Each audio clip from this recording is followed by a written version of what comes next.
Hello friends, in this video we will see how you can streamline your pharmacy operations by adding your daily purchases, sales simultaneously maintaining your inventory. Hereby we start by logging into software. Since this is a cloud-based software, you can open in any browser. Like I have opened in Google Chrome, and you have to type pharmacy.eVitalRx.in and search. There you will have the login option. You have to log in with your registered mobile number and password. Also, you can download our eVitalRx mobile app from Play Store or App Store to run your basic operations. So here is the dashboard of software where you can track your daily sales and purchases, your stock by value. These are the values of your expired items, expiring item within 2 months. You can check your staff overview, your outstanding amount of customers and the amount which you have to pay, sales margin. So you can track your daily activities from the dashboard. Now let's see how you can do your profile setup. For setting up your profile, go to this eVital logo on top right. Click on Account and Settings. Here you have to enter your pharmacy details, which you can add manually, or you can do it by adding your GST and PAN. By adding details through GST and PAN, details will get fetched automatically. Also, you have to add your location here and update it. All the information you put here will reflect on your sales invoice. After About Pharmacy, we have Documents. Here you have to update your drug license number and license expiry date.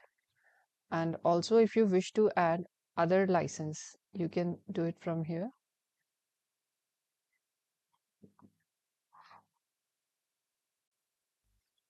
This drug license can either be your photo of a document or PDF, both will work. And also the license number which you put here will also reflect on your sales bill, sales invoice. Next is security, where you will see your registered mobile number, and you have to enter your personal and private email ID and verify it. You will receive a verification code on this email mentioned.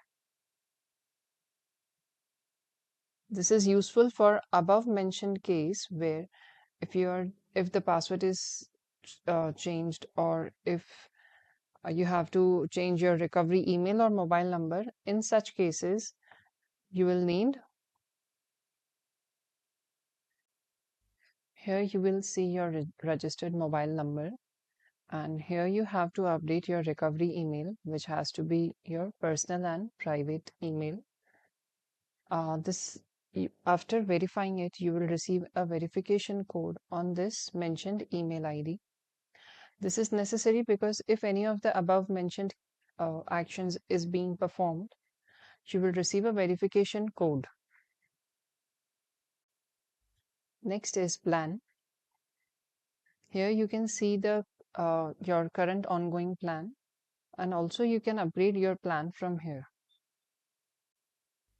And last is password. So here you can update your new password. With this, we complete our profile setup.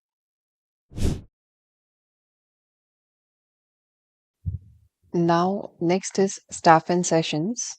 We'll click on staff members.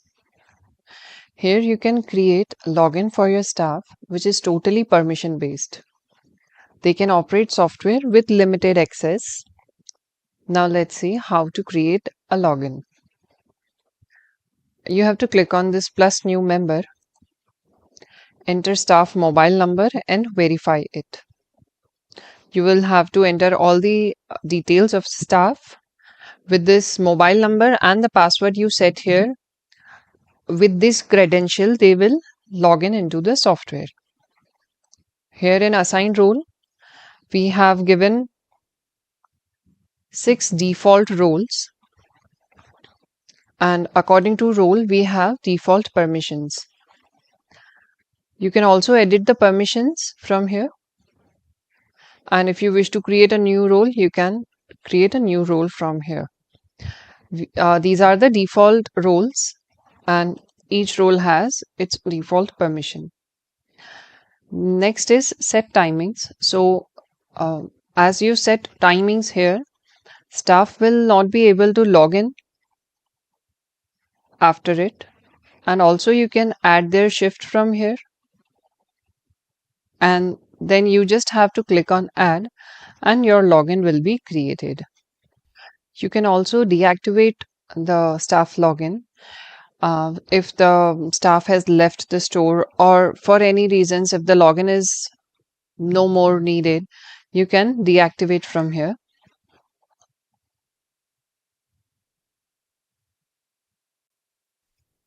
And if you have to edit anything related to the staff login, you can edit from here. Next is manage staff role. Here we have the 6 roles which we saw earlier. So from here, from manage staff roles, you can edit the permissions. Like as I move my cursor towards the role, you can see the pen sign. From here, I can edit the permission, and also as it's visible, there are 2 staff members who are allotted this role. And also you can create a new role from here. Now let's talk about device security. Device security is useful to track your staff login activity. You can also check onto how many devices your staff has logged in. You have to activate device security from here. By doing so, it restricts staff to access into any device unless it is approved from owner's end. You'll require an ePIN to approve, which you will find it in the mobile application of owner's login, like it's mentioned here. And also you can force log out them from here. Next is integrations. We have different integrations for deliveries, payments, accounting, and etc. If you want to integrate with any of them, you can connect with the concerned person, or here we have the contact number of our support. So you can connect on this number also. Next is settings and defaults. Here we have settings for each type of bills you create. Now let's go through one of the settings, like sales invoice.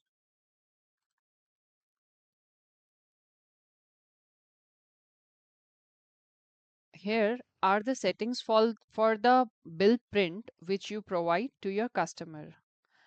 Like if you wish to show schedule type on your bill print, then you can enable or disable from here, and you can simply update. Like I mentioned earlier, also we have this learn more option where we have described each topic. For example, show schedule type. So we have described briefly, and also we have videos with language option.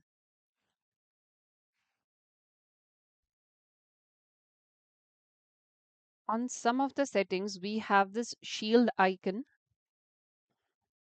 That means when you update such settings, like when I am changing this setting and I'll just update it. So we require this ePIN. This ePIN you will find in our mobile application, eVitalRx mobile app. For that, you have to download the mobile app and just follow the path mentioned here. To start with the software, you have to enter your current stock. Now let's see how you can add your stock here. Suppose if you are a new pharmacy, then you just simply have to add your current purchases from here. You can enter your purchases through CSV, PDF, and also picture purchase. We will check that purchase part in detail later on. Now suppose if you were already running a pharmacy store from few years, then how will you enter your stock? In that case, we will talk about both if you were using a software previously or not. Suppose if you were not using any software previously, then you have to add your past purchases of 2 to 3 months. This will cover up to your 70% of stock with latest batches. This way you can add your stock and start billing. But there will be mismatch quantity as some of the products you might have sold. In that case, you can do stock adjustment. For stock adjustment, you have to go to inventory. Here in inventory, you can see all your stock. You have to click on all items and apply filter. So this is the stock you have added, and this is the icon from where you can adjust stock. So you have to click on adjust stock and you have to update your current available quantity here. Keep in mind to mention the loose quantity and just submit it. So your stock will be updated. Another option we have is stock reconciliation, which you will find here.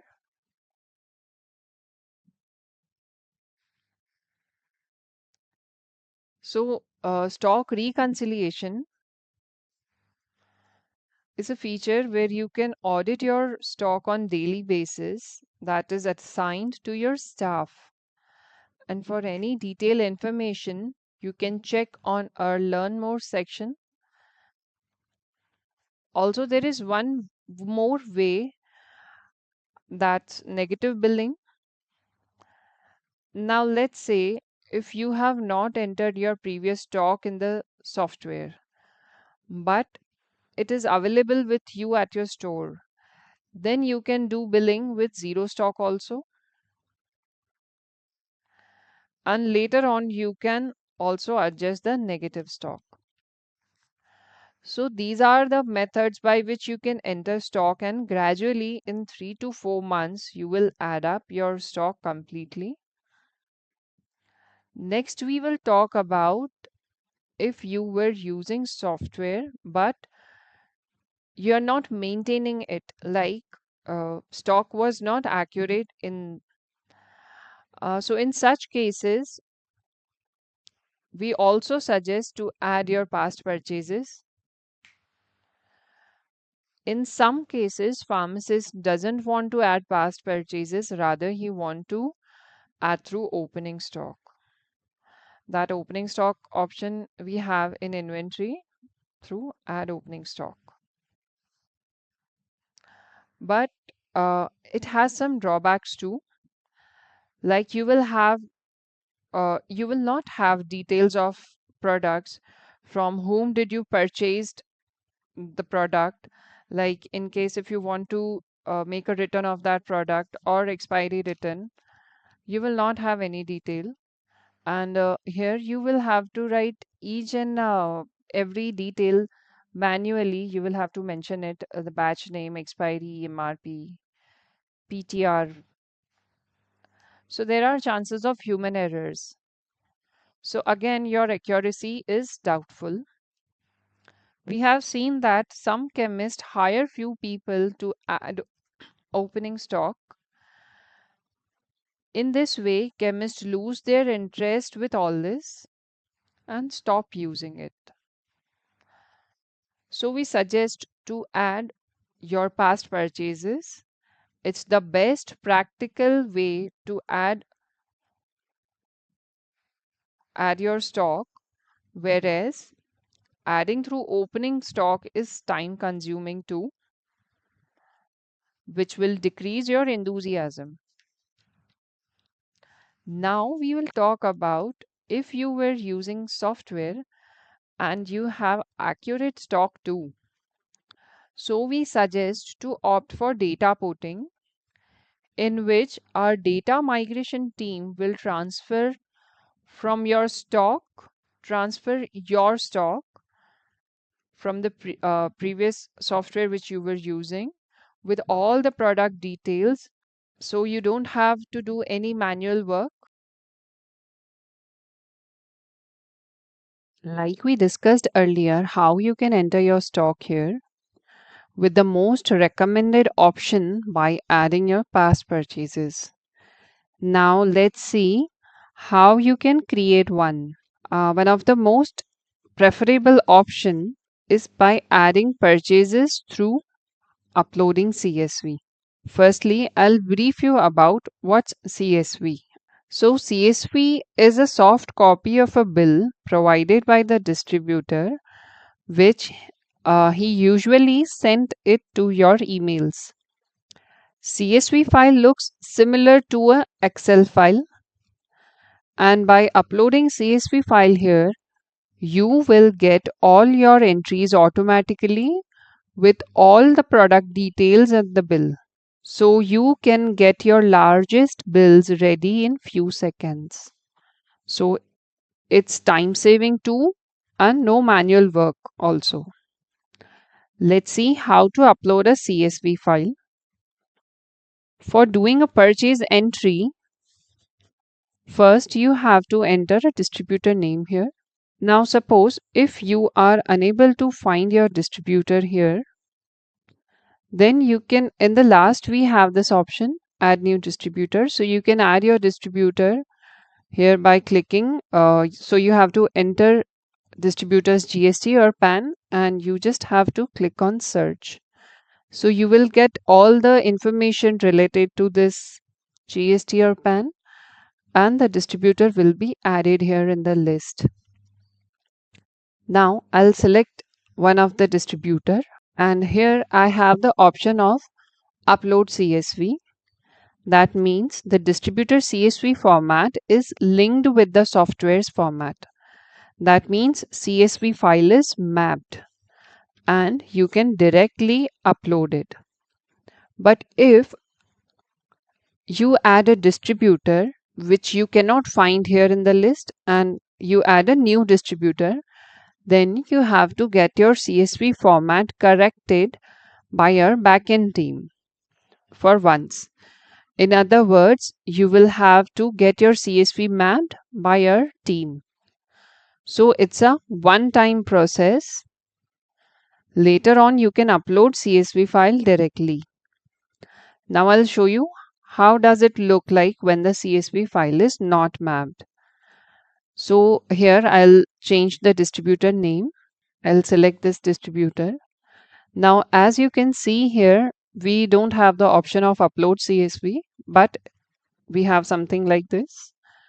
So we will go for this request for mapping. So here it is mandatory to upload CSV file or Excel file provided by the distributor with the PDF or invoice images. Both are mandatory to upload and you just have to submit it after uploading. So once it is submitted, a ticket is generated and it usually takes 24 to 48 working hours to get the CSV map. Now I'll show you how to upload a CSV first.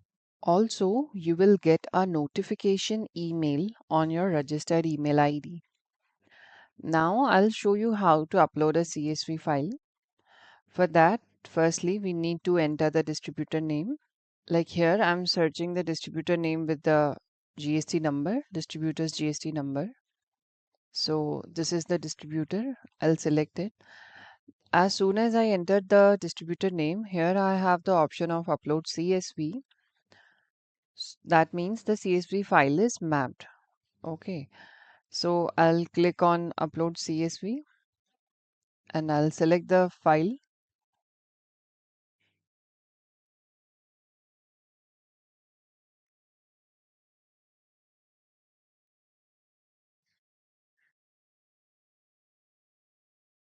So as you can see, within few seconds, your this bill is ready with all the entries. You can see every detail here.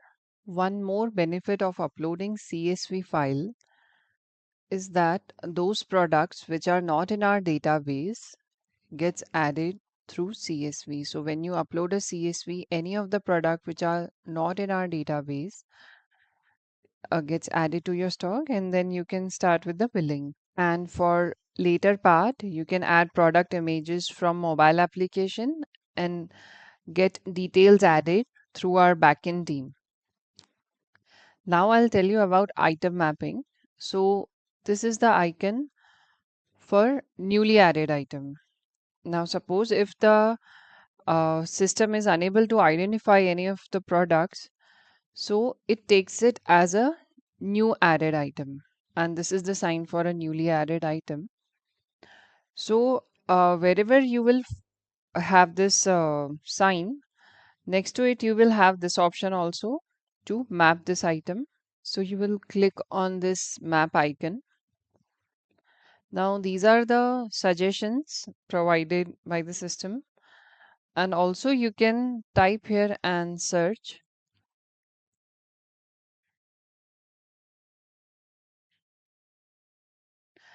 And while mapping, there are few things to be keep in mind.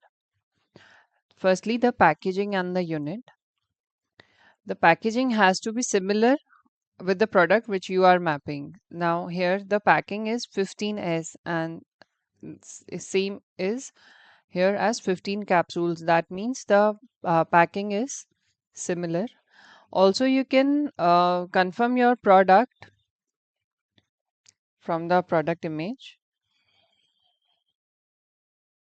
and then you have to click on map. So according to my product details, I have this is the product which I'm supposed to map. So I can confirm with the this manufacturer name, product image, packaging size. There are chances that MRP might be different, but then when you map it, MRP will be same as yours MRP. So I'll click on map here, and I have this review page to confirm if all the details are accurate or not. Then I'll just confirm it. As you can see, now that symbol is gone.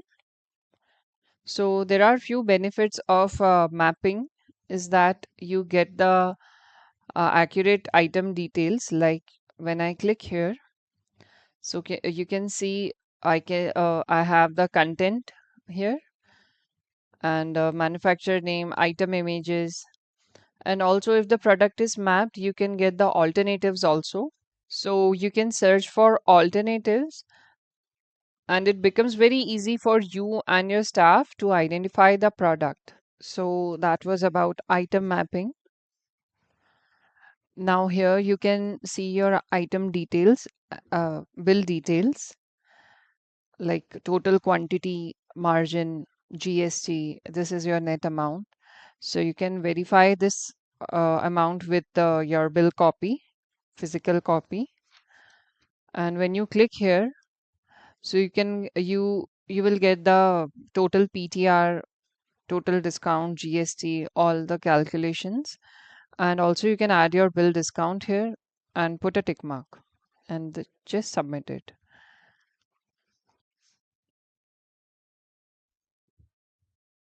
Then you have to select the mode of payment. If you have already paid the bill, then select the payment mode accordingly, and if it's pending, then select as credit. And this is the due date. Pay your payment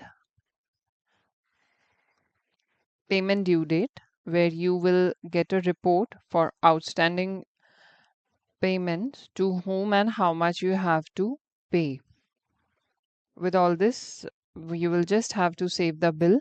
So this way you can create purchase through CSV.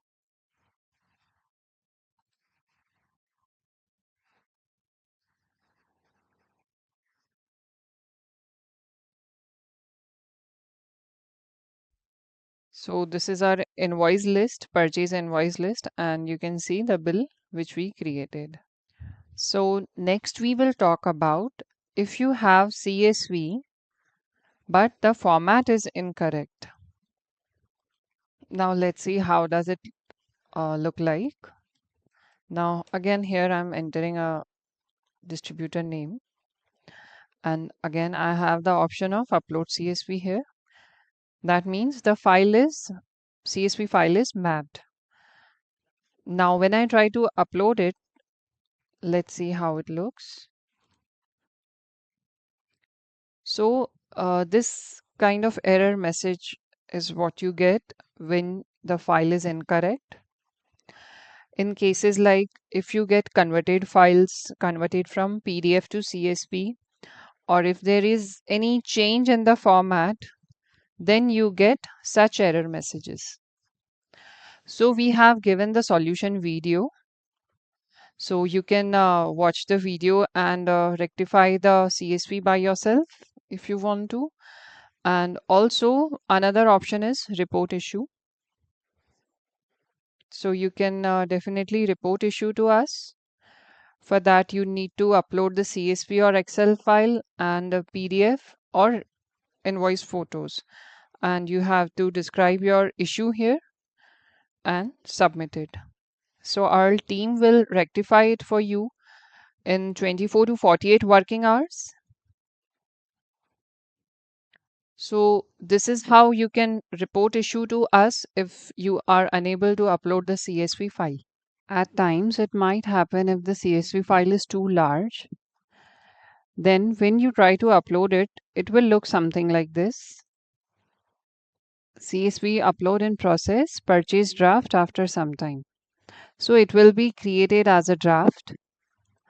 Later on, it will reflect here in your invoice list like a draft. And also here in the bell icon, you will get to see the notification. And if in case if the file fails to create your purchase draft, it fails to create, then here you will get the notification that what item details or anything is missing in the bill. You will here have the notification, and later on you can rectify that part and upload the purchase draft, I mean CSV again, upload that CSV again. So after that, your like it will reflect here as a draft, and then you just have to open the draft and convert it into invoice. We will see how you can do your purchase entries by different method, but the most preferable method is by uploading CSV. If you are not getting CSV, you can ask your distributor which software they are using, and if CSV file exports from that software. But still, if you don't get CSV, then you can do it by uploading PDF. Let's see how you can do it by uploading PDF. So for that, we will enter the distributor name.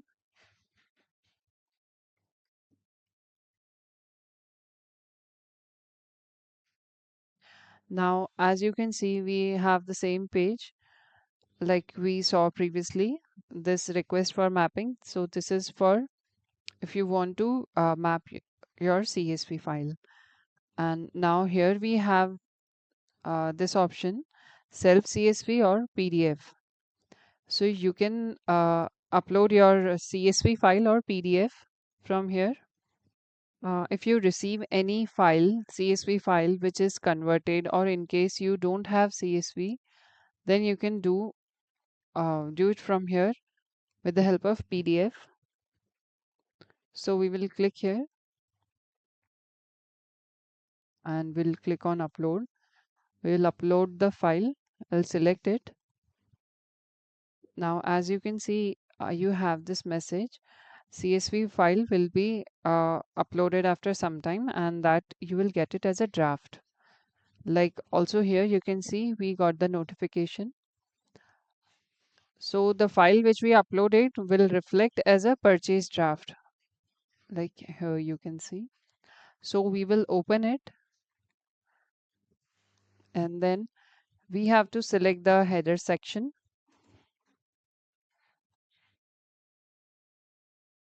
I'll click on next. Now here I have to map this product name with the,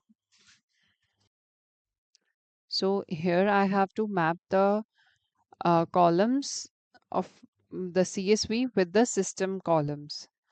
So first is product name, so that matches with item name.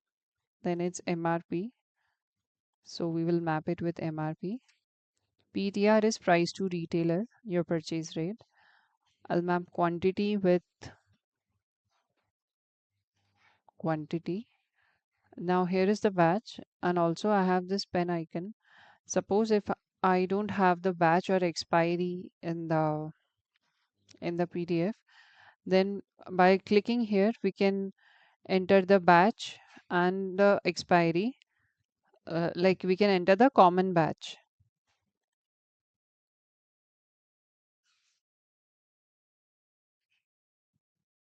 Now here I'll enter ABCD as a batch, a common batch. Then we will click on next. Here again we have this pen icon. So you can give common GST, and also we can map it.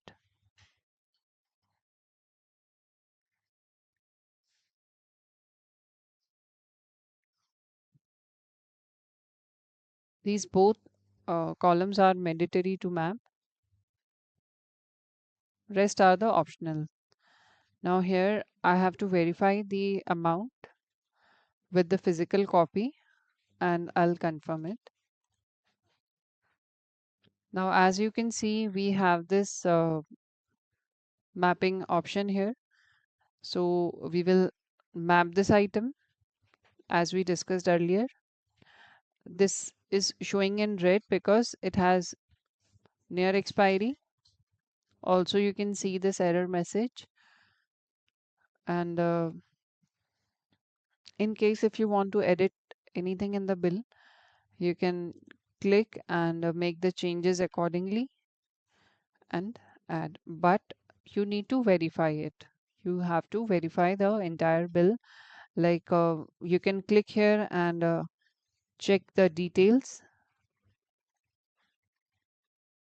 and then you have to click on save. So this is how we create purchase bill with PDF. One more method for doing purchase entries is purchase by picture. If you're not getting CSVs or PDF, then you can opt for this method. In this, you will have to scan your hard copy invoice from application into the system and make your entry accordingly. For that, you need to have eVitalRx mobile application, because with the help of this application, you'll be able to upload your invoice and make purchase entry later. You can download this app from Play Store or App Store. Now let's see further steps. So firstly, we'll open this application. You'll require same credentials from which you log into your system. I have already logged in here. As you can see, this is the dashboard where you can see your daily activities. Here we have, on the bottom side, we have this sale and purchase option. And next to it, we have accounts where you will have further more features.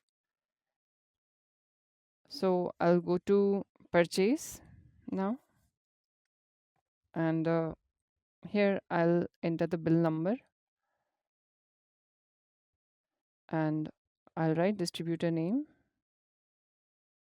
I'll select one. Now here I have four options. First is purchase by picture, where you have to scan your hard copy invoice, physical invoice.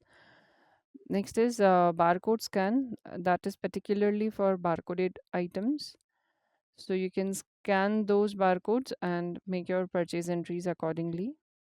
Next is request CSV. You can also request your CSV mapping from here, like we discussed earlier. So the same option you have here. And next is enter manually. So in this, you have to type your products in the bill and mention every detail. So this is our not so recommended method. Now we will look into this purchase by picture. I'll click on purchase by picture. Now we have this option upload invoice image. I'll click on it. Then we have two options, camera and gallery.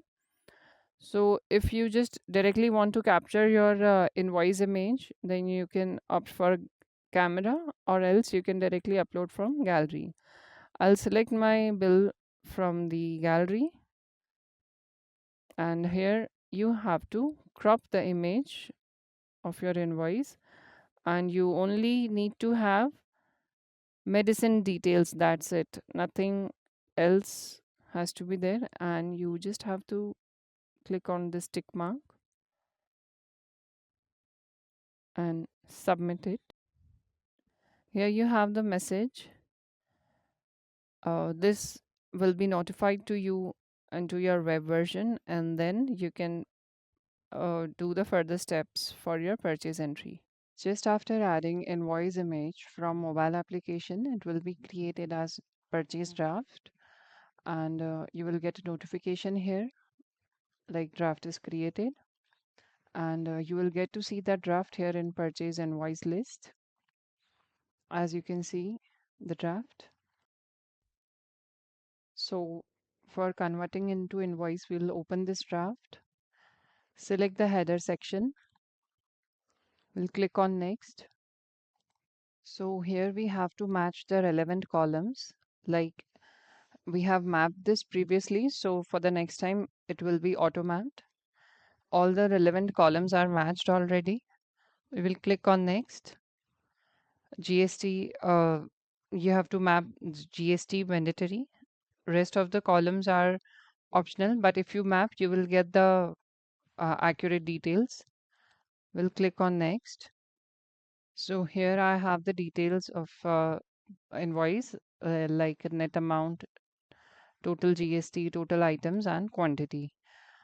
So so I have to verify with the invoice, and I'll click on yes, confirm. Now, as you can see, we have the details automatically, but still, since it is a invoice image, so you don't have 100% accuracy every time, because sometimes sometimes the invoice image is not proper. Either the print is not correct, or two columns are overlapped, so you don't have that perfect image for system to scan. So you have to verify the details like the bill amount and everything. And in case if you want to edit anything, you can click and edit. Also, you have to map these, and the red I it's showing in red, it's highlighted in red. That means it is near expiry. And then we will just click on save. So as I get the error message, so I'll click on save. Now here, this is purchase margin analysis. Now this cover ups to the average margin of last three purchases. Now if the margin is more, then you will have this arrow. If the margin is going down, then it will reflect as a red arrow, downward red arrow, and you will click on save. So we have this invoice.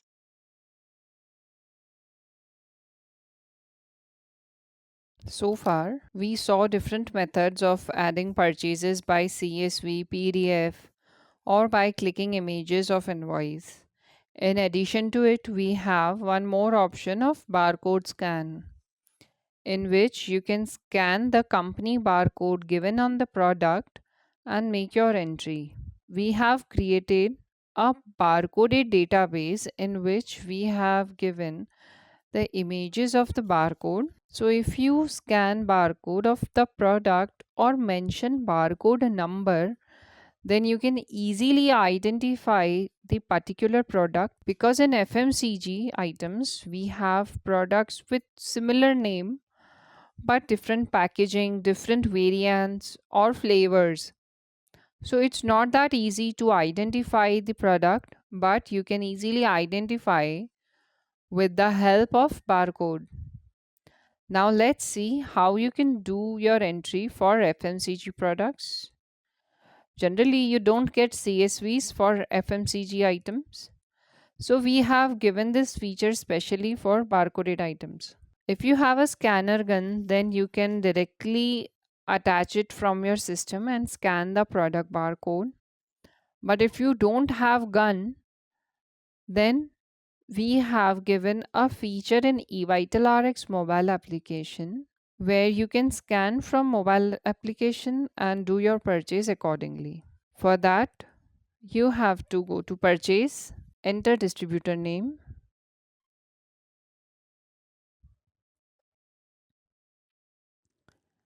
click on barcode scan, and from here you can scan the barcode of the product. Like as you can see, as many times I'll scan the barcode, it will take the quantity like that.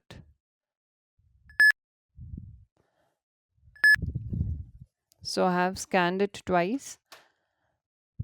Now, suppose if I scan a barcode and I get this message that it seems like a new barcode.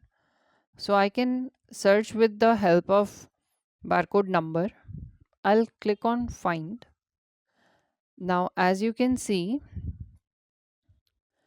it's asking, like it's showing as a new product. So you have to enter the details of the product, and here you have to enter, uh, you have to add product images like the front photo, salt composition, and the barcode image. These three photos are mandatory to add. And with all this, you'll be able to add a new product with the help of barcode, and it will be added to your inventory then. Now, as you can see, both the items are added to my FMCG purchase draft. Now, here I'll enter the bill number and I'll just click on save draft. Now, here I'm getting the option. Now, as you can see, I got a pop up. So this pop-up is regarding, like, if you want to proceed with the dummy batch and expiry as it's written, it will take the batch name as ABC and the expiry will be of 1 year later for all the products. And if you click no, then it will show without batch and expiry in the bill. So I'll click on yes. Now, as you can see, it's showing purchase draft created successfully. To view the draft, we will have to go to the web portal. Now, we will see how to edit the draft, the one which we created from the mobile application, the FMCG draft. For that, we will go to purchase invoice list. As you can see, we have this draft here with the name of Truvi Pharma. I'll open it. Here you can see the two products which I scanned with the same quantity, and the batch is common ABC and the expiry is showing of 1 year later, like we had that pop-up. So and now we have to update the PTR, our purchase rate. And here the MRP is showing, which is already in our database. In case if you want to update any of the things, for that you have to edit the draft. So we'll go to more and edit. I'll click on this product. Now suppose if I want to change the MRP, I'll do that. Update the PTR, that's my purchase rate. Quantity here I have. In case if you got anything in free, you will update the free quantity, and then you will add. In case if you want to change the GST also, you can do that and add the product. Similarly, I'll uh, update the another product, update the PTR of another product. Same, I can change the MRP. Also, I can change the expiry here, and I'll enter the PTR, and I'll enter and add the product. So that's it. And now it's showing. So here you have the total amount, your net amount. So you have to verify this with your physical copy if it is showing correct or not. In case if there is any mistake or if the amount is mismatched, you can again verify the bill and check it and update it accordingly to get the correct amount. And then you will just have to click on save. So here you have the pop-up.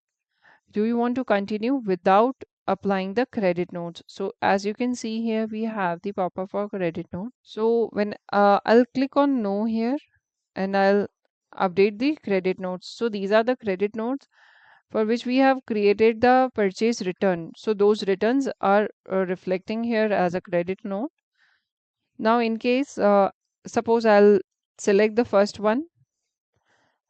I want to settle this credit note in the same bill.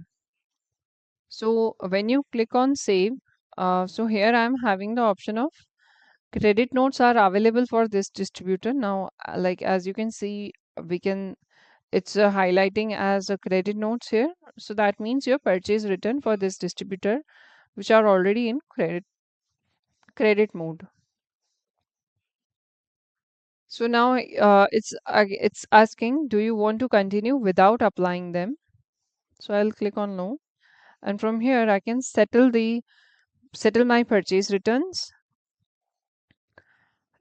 I'll select the one if I want to settle in this bill. Now here I don't want to settle in any amount in this bill, so I'm just putting a cross over here, and I'll save it and put yes. So as you can see, it has taken the bill number. That draft is converted into an invoice, and this is how we create purchase draft for FMCG items. So when I'll click on save, I have this pop-up which says credit notes are available for this distributor. That means if you have created a purchase return for this particular distributor and which are yet to be settled, so then you have this pop-up which further says, do you want to continue without applying them? So here I'll click on no. I will adjust a part of the return in this bill itself. I'll click on credit notes here. I'll select one, and also I can edit the amount of how much amount I want to settle in this particular bill. So suppose I'll adjust 200. Now as you can see, uh, this is the remaining amount, and I'm settling 200 here. I'll submit it. Now you can see the amount is deducted from my actual bill. So I'll click here. As you can see, it's showing adjusted credit note as 200. And if you have received any discount on your bill, you can enter here and put a tick mark. So that's how you get the bifurcation. And I'll submit it. So and then I'll click on save. This is how you create purchase return, sorry, FMCG draft to an invoice. As you can see, it has taken the invoice number, serial number, so that draft is converted into an invoice. Till now, we saw various methods for adding purchases. Now, if you want to add purchase manually, or if you are purchasing from local vendor and you want to enter that without GST purchase, then you have to enter bill manually. That means you will type and create your purchase bill. For that, we'll go to purchase, and here we will enter distributor name first. As you know, we can add distributor with GST or PAN. But if the distributor doesn't have GST or PAN, then you have to type cash purchase, as you can see. So this is the dummy distributor we have created through which you can add your without GST purchases. So I'll select this. Then you have to enter your bill number, bill date. This due date is basically your payment due date.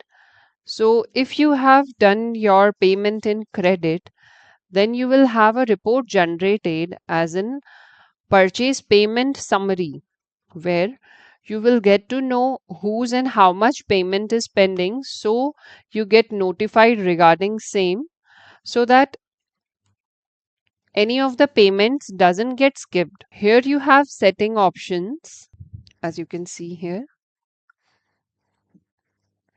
That means if you want to create an invoice or delivery challan. So in case if you receive 3-4 challans, later you can merge the challan and create an invoice. Next is with GST, yes or no. So mostly when you enter purchase from local vendor, it's without GST. So you have the option here to make your purchase accordingly. And last is if you want to create your purchase on PTR and PTS. So PTR is price to retailer and PTS is price to supplier. That means if you have directly purchased from supplier, then they provide you on PTS. So I'll select this. Let's try it. I have updated the settings. So here I got the PTS column. I'll enter one product here. So this is the suggestion list. So you get the list of the products with the first 3 letters of the product. In case you get, so this is the suggestion list. You get the list of products with the first 3 letters of the product. And in case if you don't find any product here, you can add a new item from eVitalRx mobile application. So I'll select a product, but before selecting any product, you have to check the packaging to identify the accurate product. Suppose if it's a Pradhan Mantri generic pharmacy, so we have product codes enter in our software. Like here, when I enter the product code 712. So like as you can see, we have the product with the product code. So you can easily search with the product codes also. Another way of searching a FMCG product is by scanning the barcode of that particular product. If you have scanner gun, then you can directly attach to your system and scan product. Also, we have this feature in mobile app like mentioned earlier, and also you can search by typing the product barcode and then product will be added.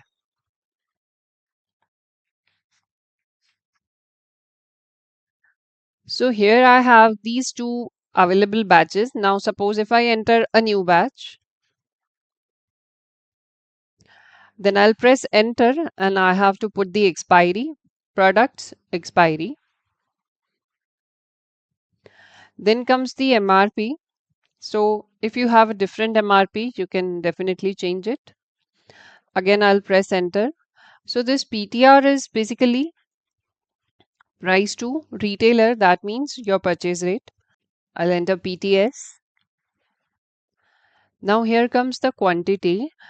If you are entering the quantity, if it is a tablet, then the quantity has to be in strips.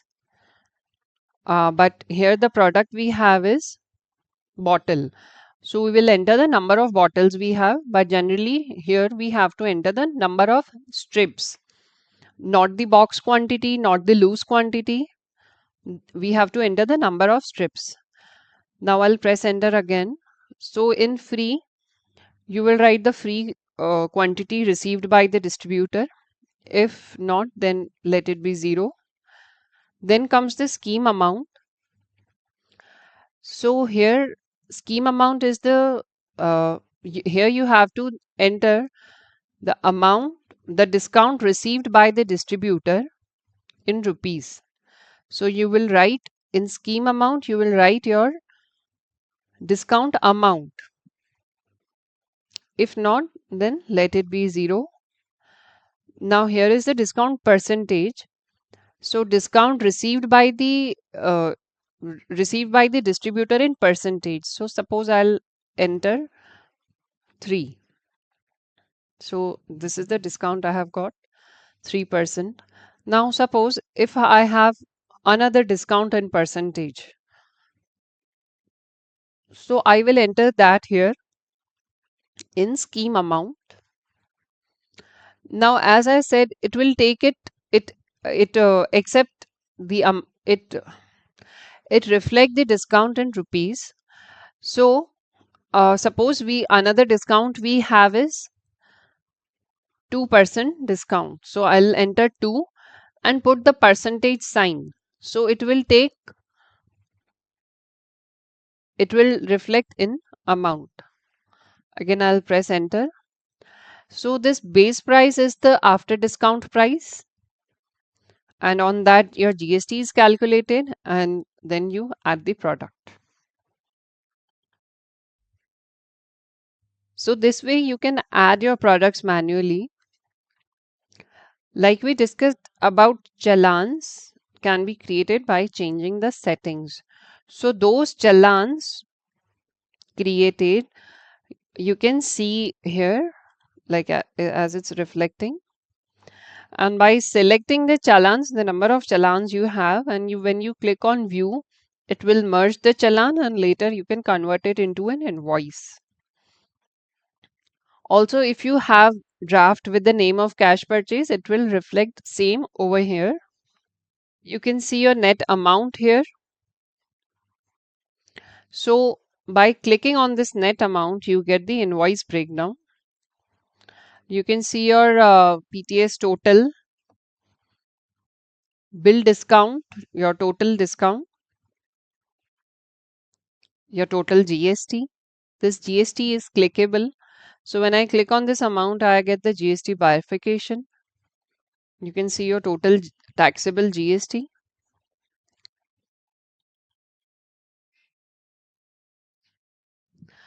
Also, you can add your TCS amount here.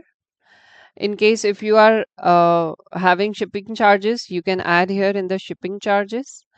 And in case if you want to round off the bill, then you can put that in adjustment amount.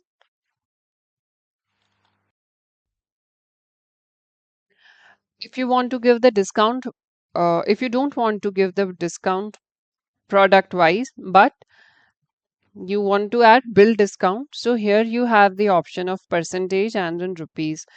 So you can add your discount like your bill discount and put a tick mark. So as you can see, it's deducted from the net amount. And like as we have created this invoice with the Name of cash purchase. So to identify whose bill we are creating, we can mention party name here. As you can see, I have entered the name of the distributor as ABCD agency. This is basically for your reference to just to get to know whose bill is this. So I'll click on submit. Now here you have this yellow icon which says purchase notes, and when I click here you can see the distributor name. So this is just for your knowledge. This cash purchase is for this ABCD agency. And later you can search such invoices with the filter. Then you have to select the payment mode. If the payment is not done, keep it in credit. Then you can save the bill from here. Now here we have this arrow. So when I click here, I have the option of save as draft, and also we have this save and set. That means it will save the bill and it will redirect you to the page of location and discount.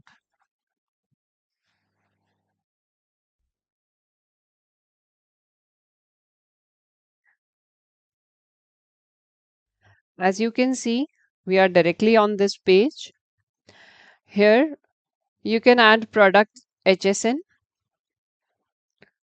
Also you can add the product location. That means where you have kept the product in your store. Then you can select the item category. Also you can see your current stock, this MRP and your PTR, this discount percentage. So this discount is the product's default discount. That means the discount you set here will automatically reflect when you create the sales invoice, when you enter this product in the sales invoice. Then same, it's B2B products default discount. Then we have sales rate and margin. So suppose if I set the margin here, like if I want to keep the minimum of margin as 22, so it has taken the discount automatically. Also my sales rate is changed. Previously it was as same as my MRP. Now again, if I put the discount as 0, again the sales rate is different and margin is according to that. So you can, if you update any of the column, rest two will be updated automatically. Now here you have minimum maximum. So the benefit of adding minimum is, first I'll tell you what minimum is. Minimum quantity is to uh, so minimum quantity is the minimum stock which you want to keep at your store, the minimum quantity. Now if the benefit of adding, so minimum quantity is basically the minimum quantity which you want to keep at your store. The benefit of adding this minimum quantity is when the products goes below minimum quantity, it will automatically add it to the short book here. So this is our digital order book. So you don't have to keep record of such things.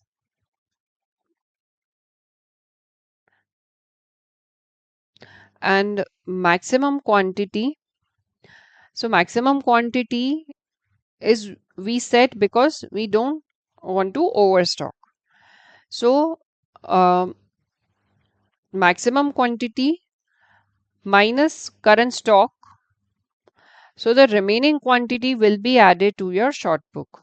So that's the purpose of adding maximum quantity. With this, you will get to know how much you have to order so that you don't overstock. And here you have to mention minimum, maximum in loose. And then you have to save. Here in this arrow, you have the option of bulk update also. So if you want to update same settings for all the products in the bill, you can do bulk update also. So I'll save this bill.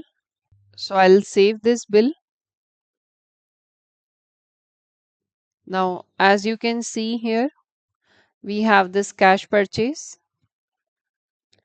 This is the note which we added in the bill. So when I click here, again it's reflecting ABCD agency. And also for searching such bill with the notes inside, we have these filters here. So here we have this notes filter. I'll type notes. I'll select notes and I'll type distributor name which we added in the bill, and I'll press enter. So like as you can see, it's showing only that bill with that particular note. So this way you can do your manual purchases. Now let's see from where you can see all your purchase invoices, the one which you created. For that, I'll take my cursor onto this purchase, and here I'll click on this purchase. So this is the purchase invoice list. Also, you can see your drafts and challan here. And here we have few filter options. So you can search your invoices, and here we have more filters, few more options to search your invoices. Now I'll open one of the invoice and show you what other options we have. Now, as you can see, we have this list of products with the distributor name, uh, bill date. Here it's showing no CN adjusted. Adjusted. That means if you have created return for this distributor and if you have done purchase return entry for that particular distributor, then it will reflect here, and a credit note is created which you will be able to adjust when you create a new purchase bill for that same distributor. So if any credit note has been adjusted, then you will able to see here. In more button, we have few other options, like first is edit. So we have two types of edit, that's financial edit and non-financial edit. And here is the description for what kind of editing you will be able to do. Next is return. So if you receive any item by mistake from distributor's end, or or for any reason if you want to return them, then from here you can create direct return.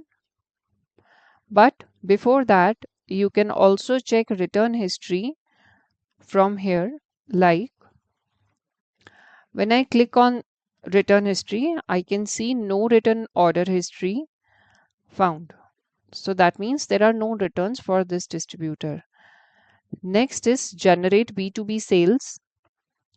So if you have purchased our wholesale add-on plan, then you can directly create your B2B sales invoice by selecting specific product and by selecting specific product and clicking onto B2B sales.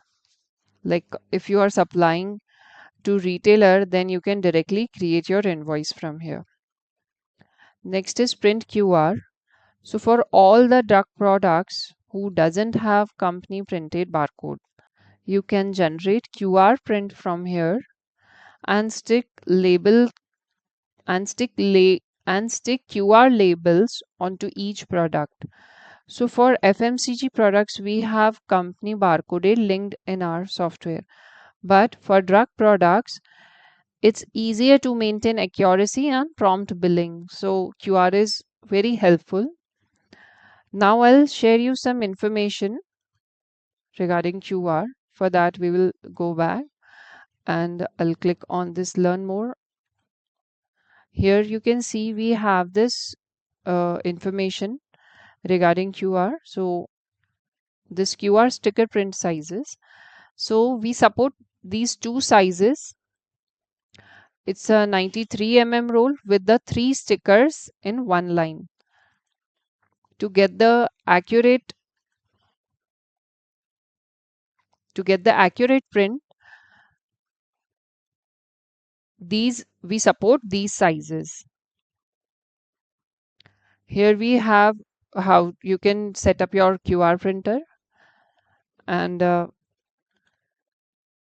we have few suggestions regarding QR printer and scanner guns. Now I'll open that bill again. Now let's see how you can do your QR print. So I'll select one product and I'll click on print.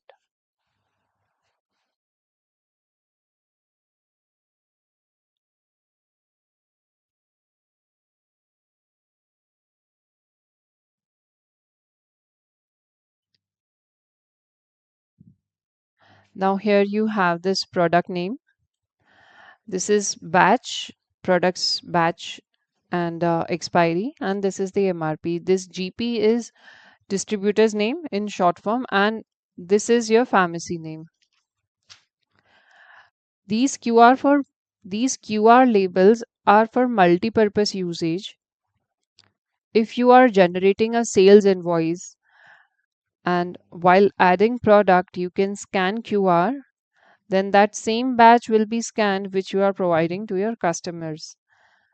And later if you accept return from customer, then you can easily identify the product that was sold from your pharmacy. And also, as many times you will scan the QR, it will take the quantity accordingly. And and an important thing is to avoid future confusions that if you have sell this batch or not, so you will have information regarding expiry and your accuracy is maintained. You also have option to set product location in QR, which you can update from settings. So if any item is returned, then you can know where to place that product from QR only. And if your customer scans this QR, then you will have, sorry, if customer scans this QR, then they will have basic information of the product. So this QR is beneficial to both customer and the pharmacist. And if we talk about multi-location stores, if you are scanning QR for non-moving purpose, as in it's non-moving at one store and it stops selling at another store, then we also have this option that you can directly create return or reallocate from system. So that's it about QR. Now let's see what other options we have is set location and discount. Like we previously discussed, you can set location for the products available in this bill, and also you can set their minimum maximum discount. Then we have download PDF or Excel, so you can download this invoice in PDF and Excel. You can download the invoice CSV from here and upload invoice image. That means you can attach the hard copy of the invoice. Same as download invoice image, you can download the say uploaded images, and here in logs you can see what all editing is done. So basically you can get the logs for all the editing done.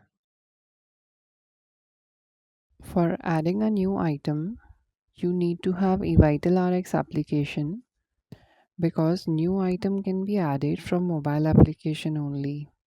You can download this application from Play Store or App Store. You can log in from same credentials which you use for logging in web portal. same mobile and password. So for adding a new item, I'll go to accounts on the right bottom side. Here I'll scroll down a little bit. I have this option of add new items.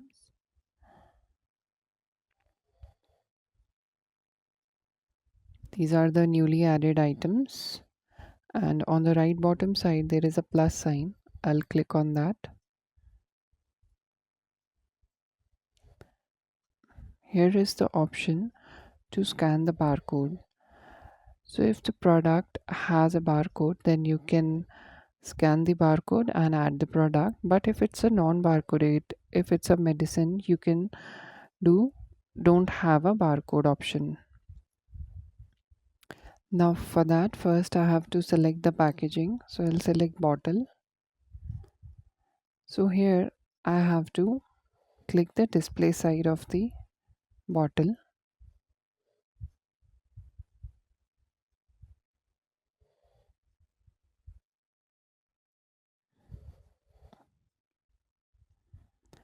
Then we have the info side option. That means the composition and the ingredients. So I'll click that.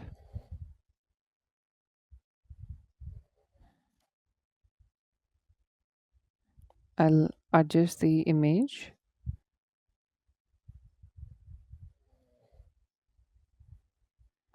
and then we have the batch side option. That means you have to click the image for the batch and rest of the details.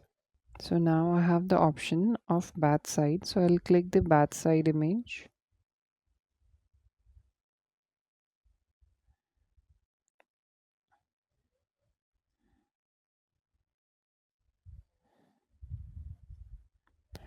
Now system is analyzing the images. Now as you can see, all the images are analyzed. Now I'll click on continue. Now here I have the details fetched automatically from the images we clicked. Now I'll verify the item details here, and if it's correct then we can continue. Here is the suggestions we are getting from the system. If the product is none of the above, then you can just click on none of the above.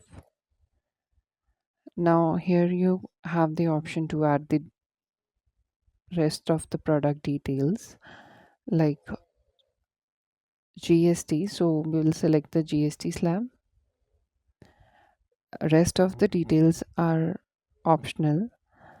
Like as you can see, the contents are already fetched from the image we clicked.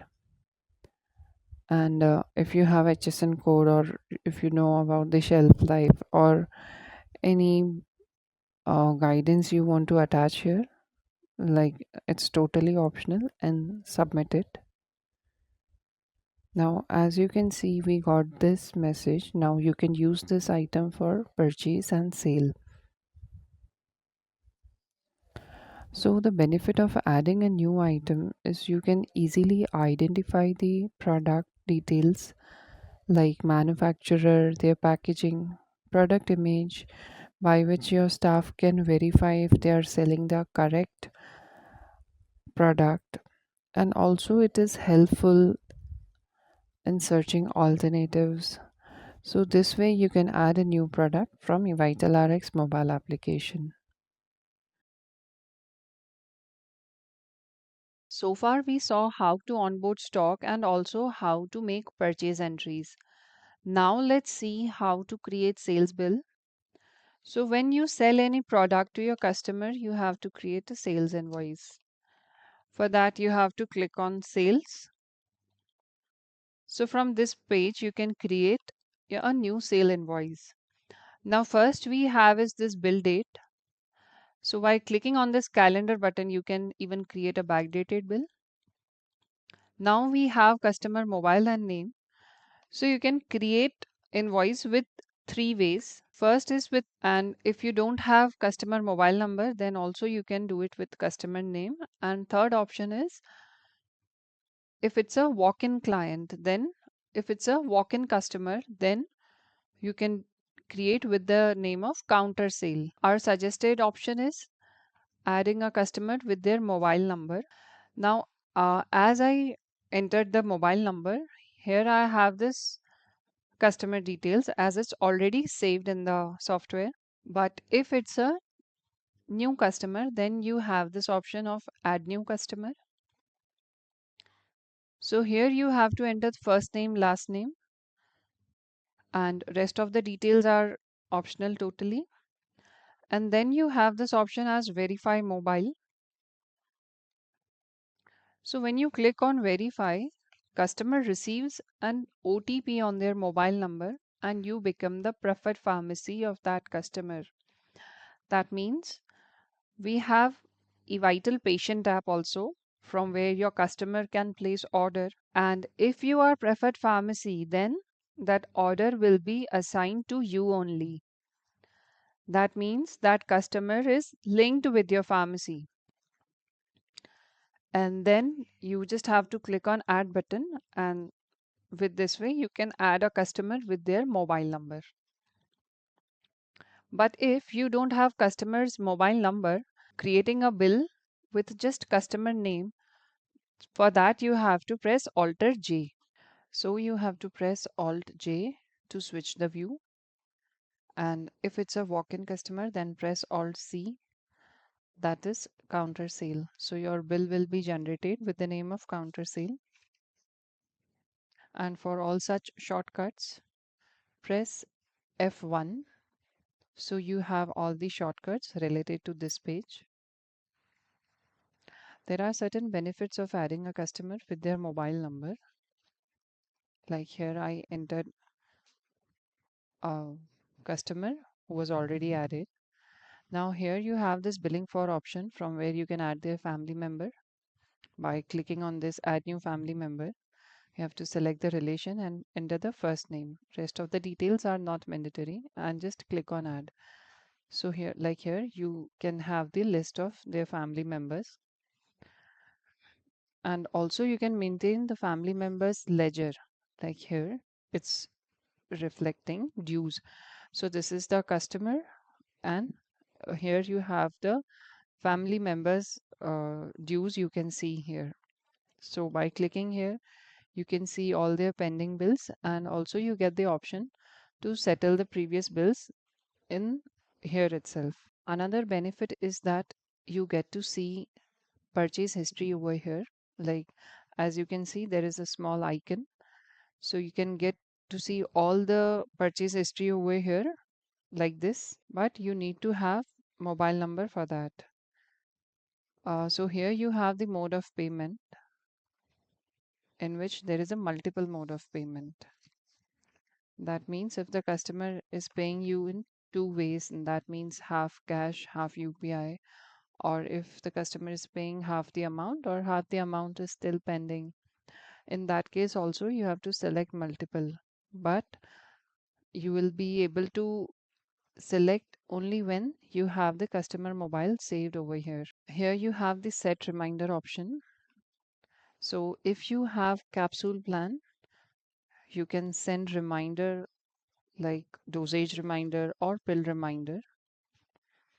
So let's try this set reminder option.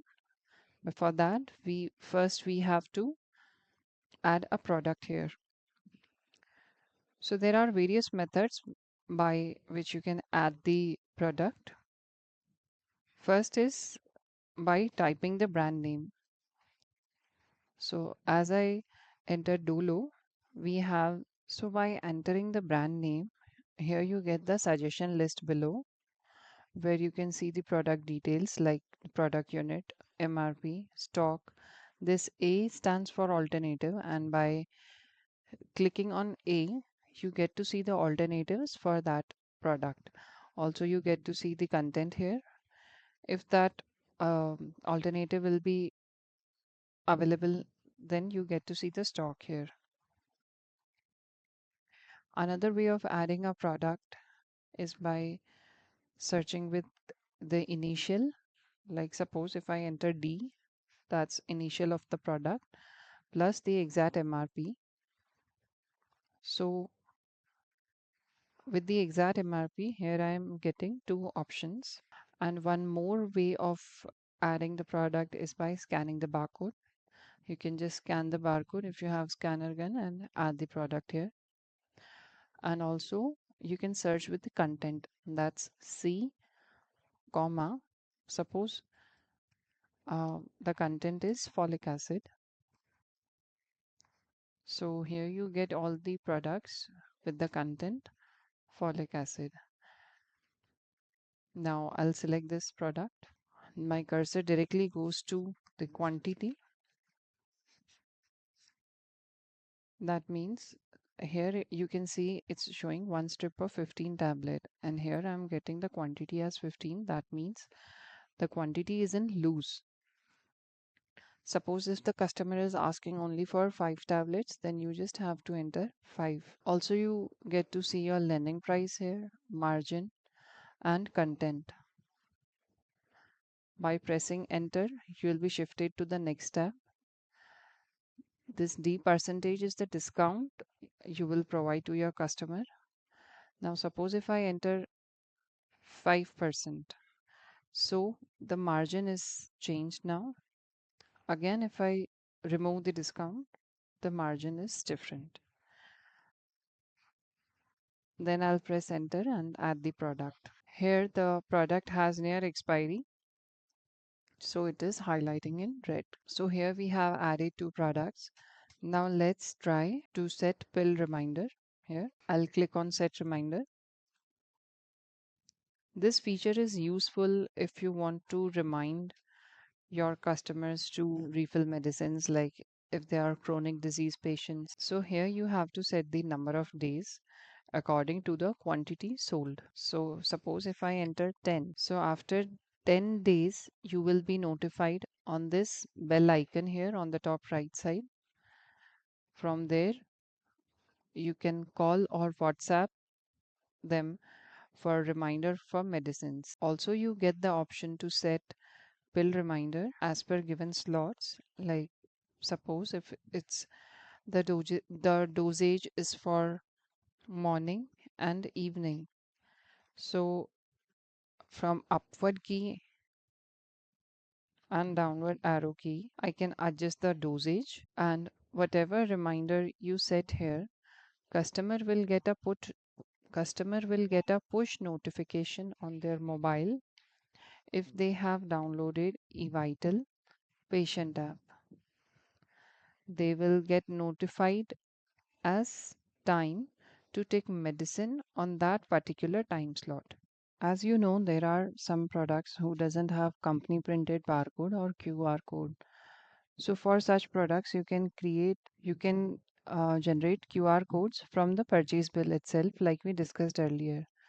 So if you have generated QR and stick on to your products, you can just directly scan the products and do your sale entry here. So that QR code has batch also. So after scanning, product will be added with the specific batch, and as many times as you scan, it will take the quantity like that.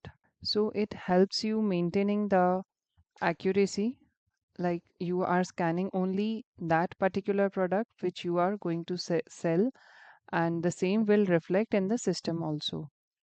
Here in the right bottom side, you have the bill amount. When you click on it, you have invoice breakdown. You can see the bill calculations. Also, you have bill discount. Also, you have bill discount option where you can set in rupees or in percentage. And then you just have to click on submit button. Suppose the payable amount is 264, and here if I give the discount for 64 rupees and I'll put tick mark, the amount is deducted and discount is added here, and then I'll just submit it. Here we have the internal notes. These are the notes for your reference or for your staff. And here in delivery notes,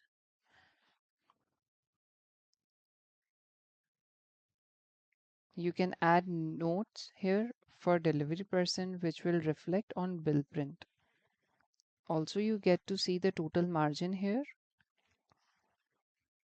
Also, we have this recommendations option. As you can see, it's highlighting. That means system have something to recommend according to the products you have added in the bill. So when we click on recommendations, here this is showing according to the nearest expiry. So it's the alternative of this product as Dolo tea tablet we have selected in the bill, but system is suggesting the nearest expiry for similar product. Also, they have this also system suggests for best margin and lowest price if the customer is asking for a lesser price product. So by clicking on this and just click on apply, so that product is removed from here and that alternative is added. Then we will select the mode of payment. If the customer has paid you partially, then like I discussed, we will select multiple. If the customer has done the full payment, then we will select the payment mode accordingly. Then you have this option. So here you get to see the delivery type if the customer has opt for pickup or if he has opt for delivery. And also we have few delivery integrations. So if the customer has opt for delivery, then you have to select this delivery. And also if you have your own staff, if you provide delivery from your end, then we have this Vitran application and you can get to see the detailed video in YouTube. So this Vitran app is basically for tracking deliveries. And by this filter, you can also check, you can have the data, how many pickups or deliveries you get. Then you have to click on save to save the bill we created. And here you have this downward arrow where you get few options of save and print, save and WhatsApp. So you can directly send the invoice to the customer's WhatsApp, save as draft and book delivery. You can check all your sales invoice here on this. You have to click on this sales to see all the sales invoice you have created. Like as you can see, we have this list of sales invoice. Here you have these filters to search the invoices, and here we have few more filters. Now let's open one of the saved bill and let's see what other options we have. Here on the right hand side, when we click on more button, first option we have is edit. So we have the option to edit the bill, so we can modify it completely. Then we have set refill reminder. Like I discussed, if you have capsule plan, so you can set refill reminder. If you didn't set the reminder while generating bill, even after even after you save the bill, you have that option to set refill reminder. Then you have this return. So if the customer is returning you back the product, so you can select the product and create return directly from the bill. Also, you can see the customer's return history from here.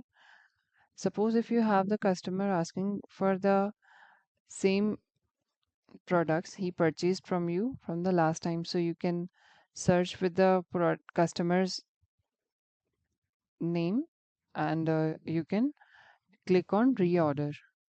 So that same bill will be generated again. Again, you have this print option. You can book delivery from here.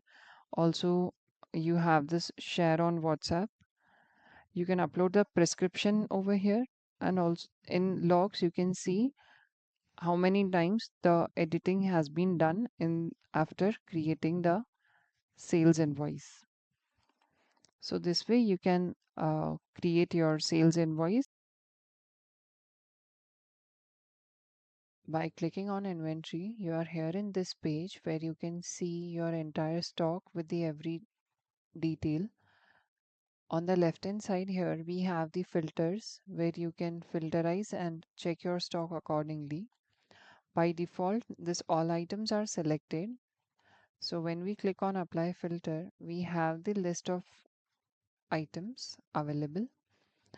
Now on the right side of the product, we have few options here. First is adjust stock. So when you click on adjust stock, you can update the quantity here. In case if you want to change the stock, you can update from here, and you can also add new batch and then just click on submit. Next we have add item to shortbook. So in case if you want to stock up from here, you can click on this plus sign and you can add the quantity, how much you want to stock up, and just click on add. So your this item will be added to shortbook. Next is the edit item details. So from here you can edit the entire item details. Item alias is in case if you want to customize the product name, you can do that from here, and with every details just click on add. Next is eye icon. So this is for information. You can get the medicine details by clicking on this eye icon. I can see the entire medicine details, like with all the available batches, purchases done for this product, and to whom I have sold this product. Next is mark as discontinued. If the product is discontinued by the company's end, or in case if you don't want to deal with this product, if you don't want to make sale or purchase for this product, so you can mark as discontinued. Then by clicking on any of the item, you get the item details. Like again, you can see all the available batches, purchases done for this product, sales done for this product, to whom you have sold this product. And in ledger you can see the all the transactions done for this product. Like here you can see the purchase return, and also you have the option of downloading this ledger, item ledger. Again, on this plus sign you can add item to shortbook, and again you have this edit option. Now in case if you want to bulk update, so by clicking on these boxes, you can see it's showing 20 items selected.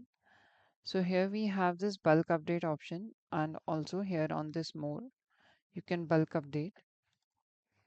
So these are the available details which you can update from here. Next is bulk print QR. You can take a printout of QR stickers from here. In case if you want, if you in case if you don't want to print barcoded items, then you can click on that ignore barcode items and print.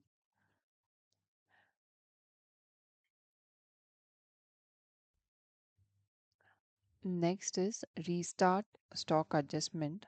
So this is for all the products whose stock adjustment is already done. Like from here, you have already adjusted the stock.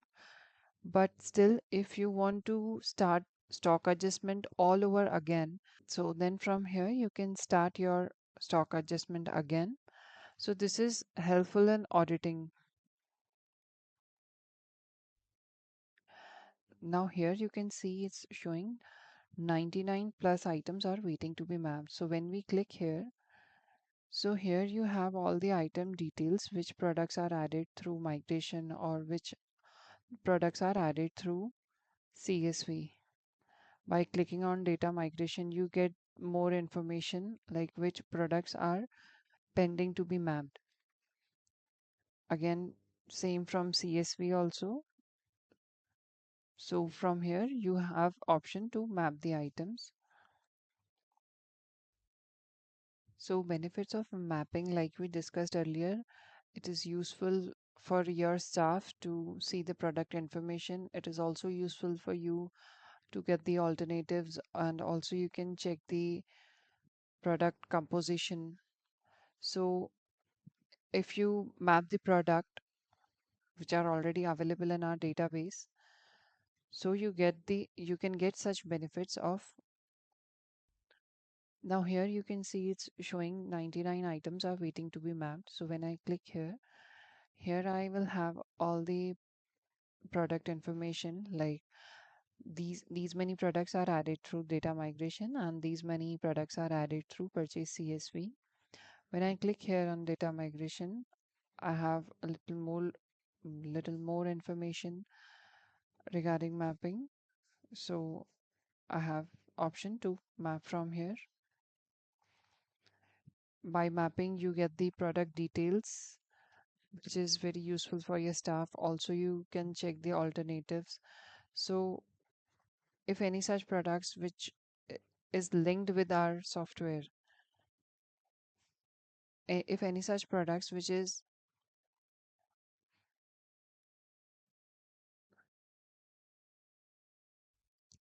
so by mapping you can also see the alternatives and product image, their correct packaging size.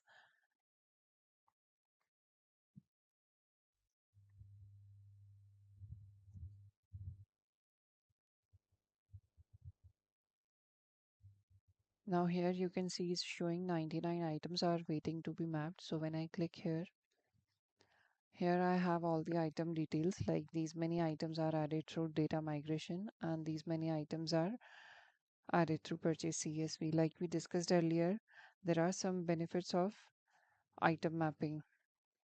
So when I click here on data migration, here I have the option of map.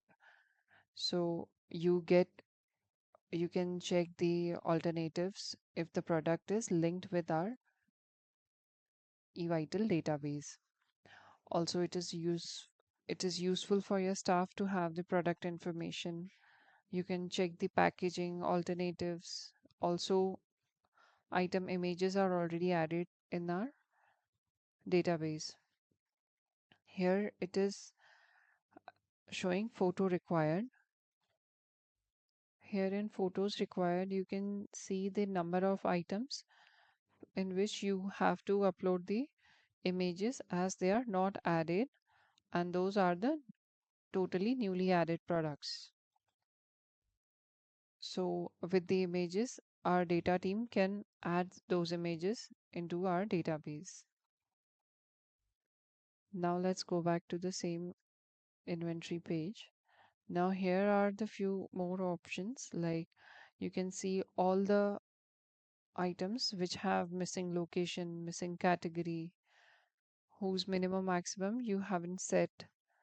So here are few more options to update your inventory.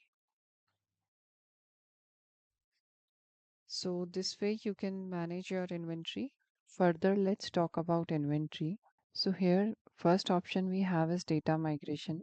So data migration is basically data transfer from your previous software. So we have a dedicated team which migrates your data from your previous software to this software. And by clicking here, you will get to see all the details. Also, we have this help and support number here. So you can connect our support team, or else you can connect any of our eVital executive. Next is product insights and trends. So in here you will get to see bounce records and oversell records. So bounce report is if a customer requested you for a product at the time of selling, and then you get to see there is no stock at the of that product. So that moment a bounce report is generated in the system, where you will get to know the frequently requested product which is not in your stock, and you have customer bounce because of that. So this report will be helpful at the time of ordering stock. And in overselling report, if you have sold more than quantity stock, so you will have these two reports here. Next is discounts and offers. So from here you can run discounts for your customers. By clicking on this plus new, you can create offers for your customers. So here we have the filters. You can select the filter by category or by tags expiry. Now here I'll select the drug category and I'll apply filter. Here I have the list of items. So you can select particular those items on which you want to give discounts and create offers. Here I have selected all of them. Now you have to name the offer title.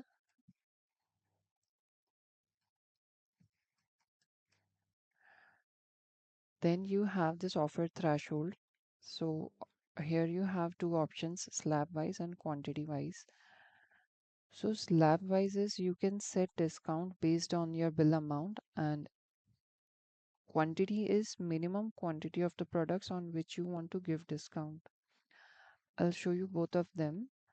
Now in slab wise, you can give cash discount. You have to set offer validity.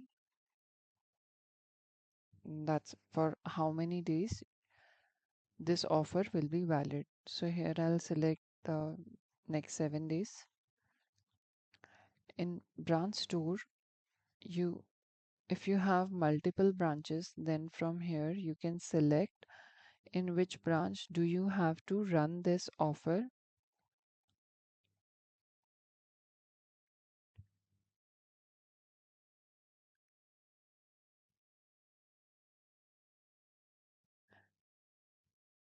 After that, you have to enter the MRP. So if I enter 200 here, so bill amount of rupees 200, so I'll enter 5% discount for that.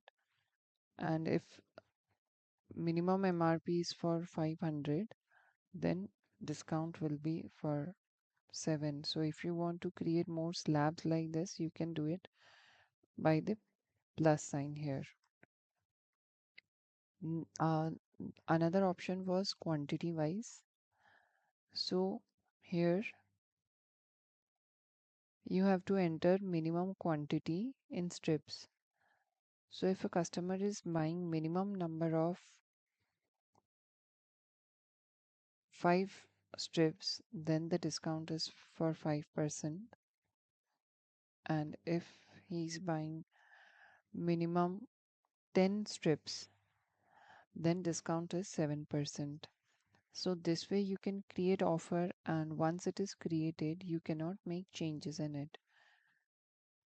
Here you get the alert that this offer will be applied on all your drug products, and when you enter any of the drug product while billing, same discount will be applied automatically.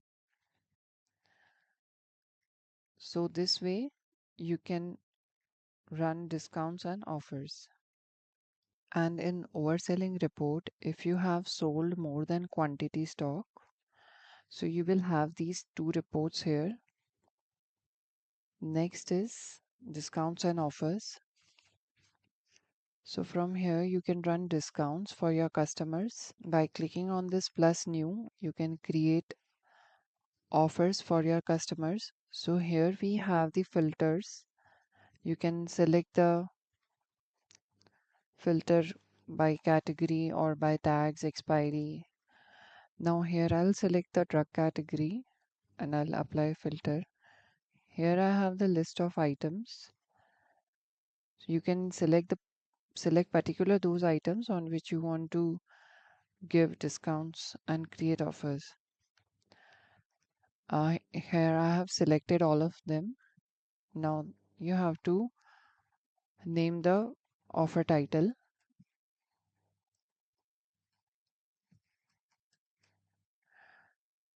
Then you have this offer threshold. So here you have two options, slab wise and quantity wise. So slab wise is you can set discount based on your bill amount, and quantity is minimum quantity of the products on which you want to give discount. I'll show you both of them. Now in slab wise, you can give cash discount. You have to set offer validity. That's for how many days this offer will be valid. So here I'll select the next 7 days. In branch store, you if you have multiple branches, then from here you can select in which branch do you have to run this offer.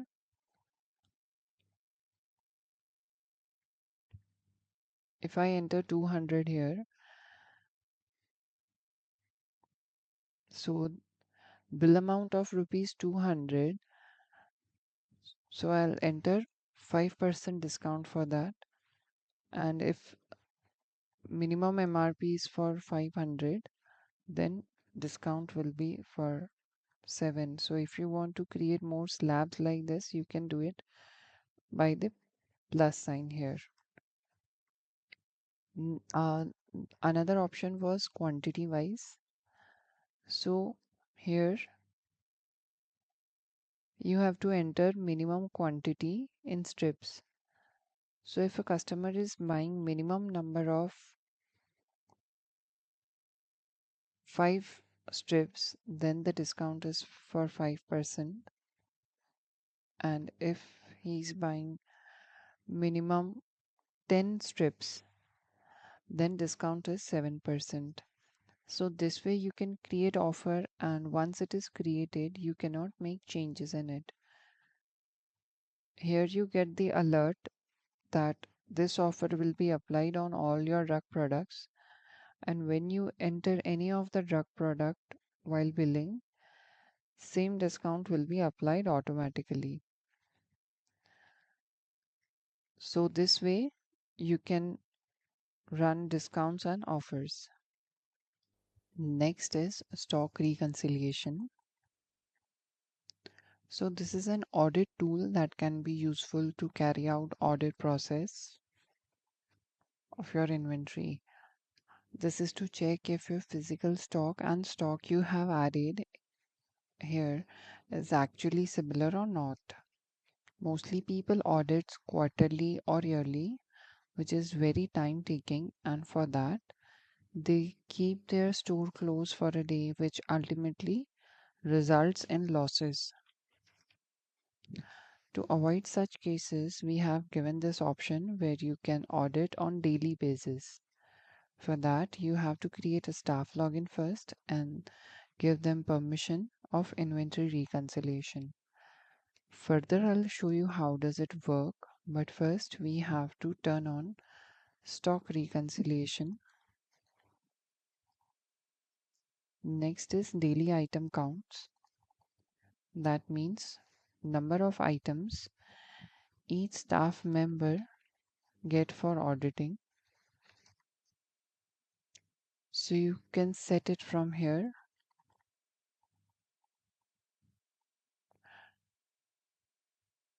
The number of items you set here will reflect to the staff when they log in from their account.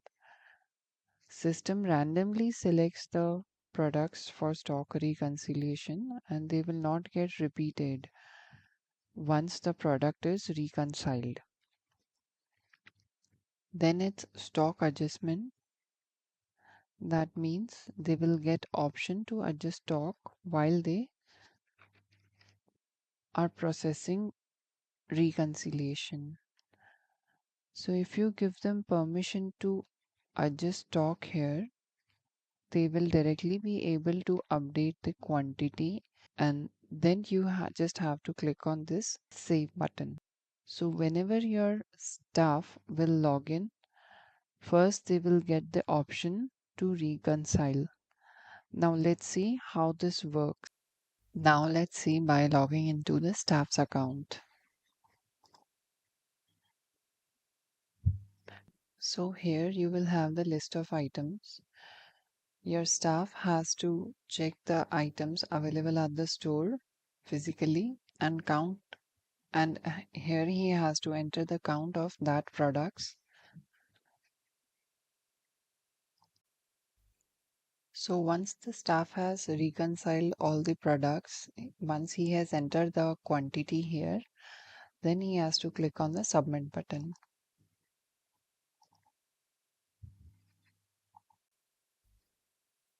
Until the time staff doesn't complete with this stock reconciliation, he won't be able to operate any other thing in the software.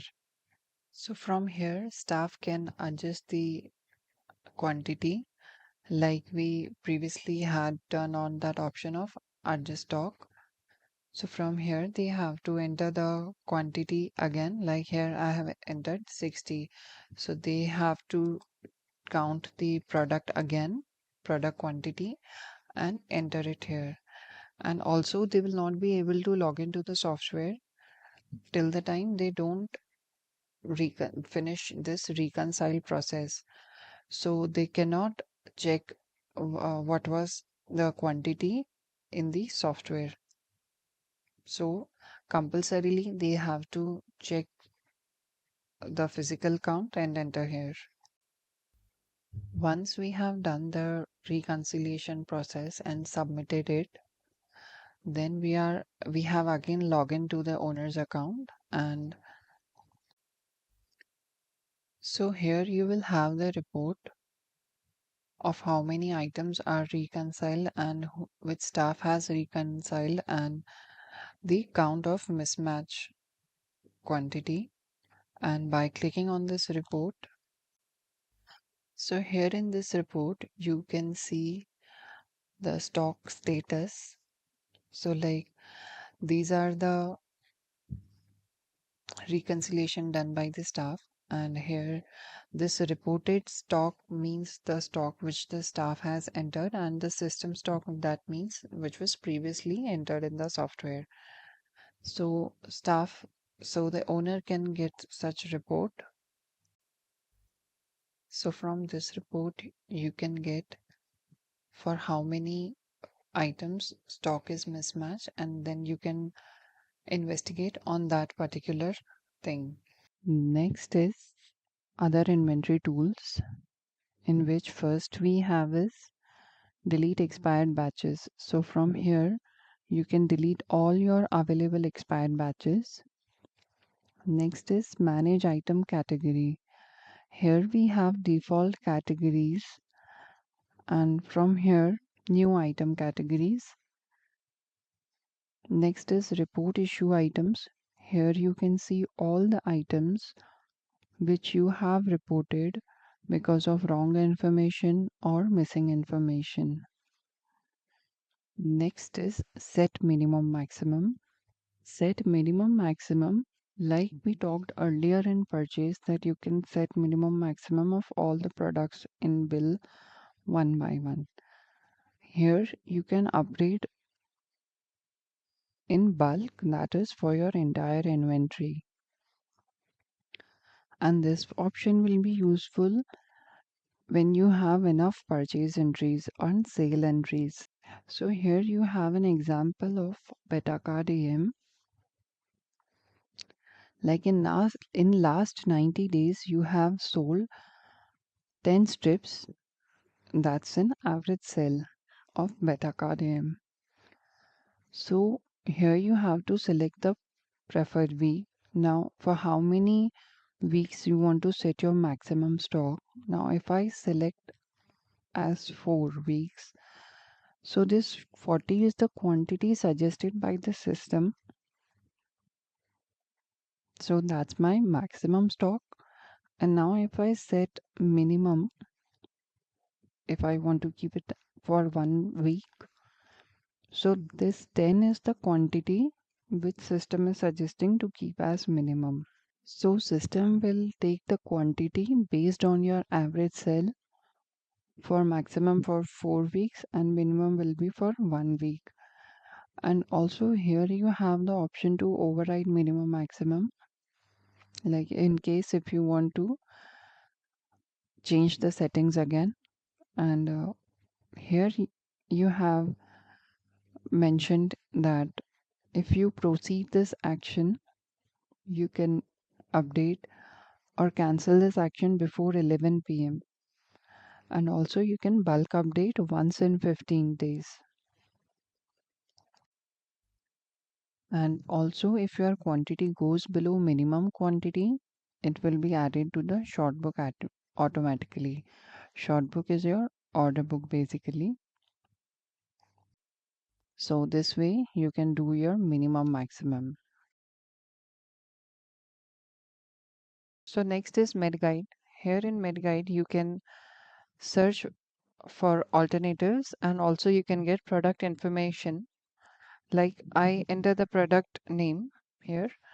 So here I have the list of products, and those which are available in stock, it also reflects here.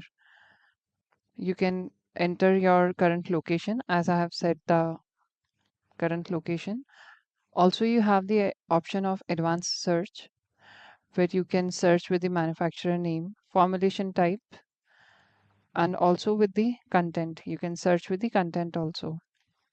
Now when if I want to get the information for a particular product, or if I want to check the alternative for this LTK, so when I click here,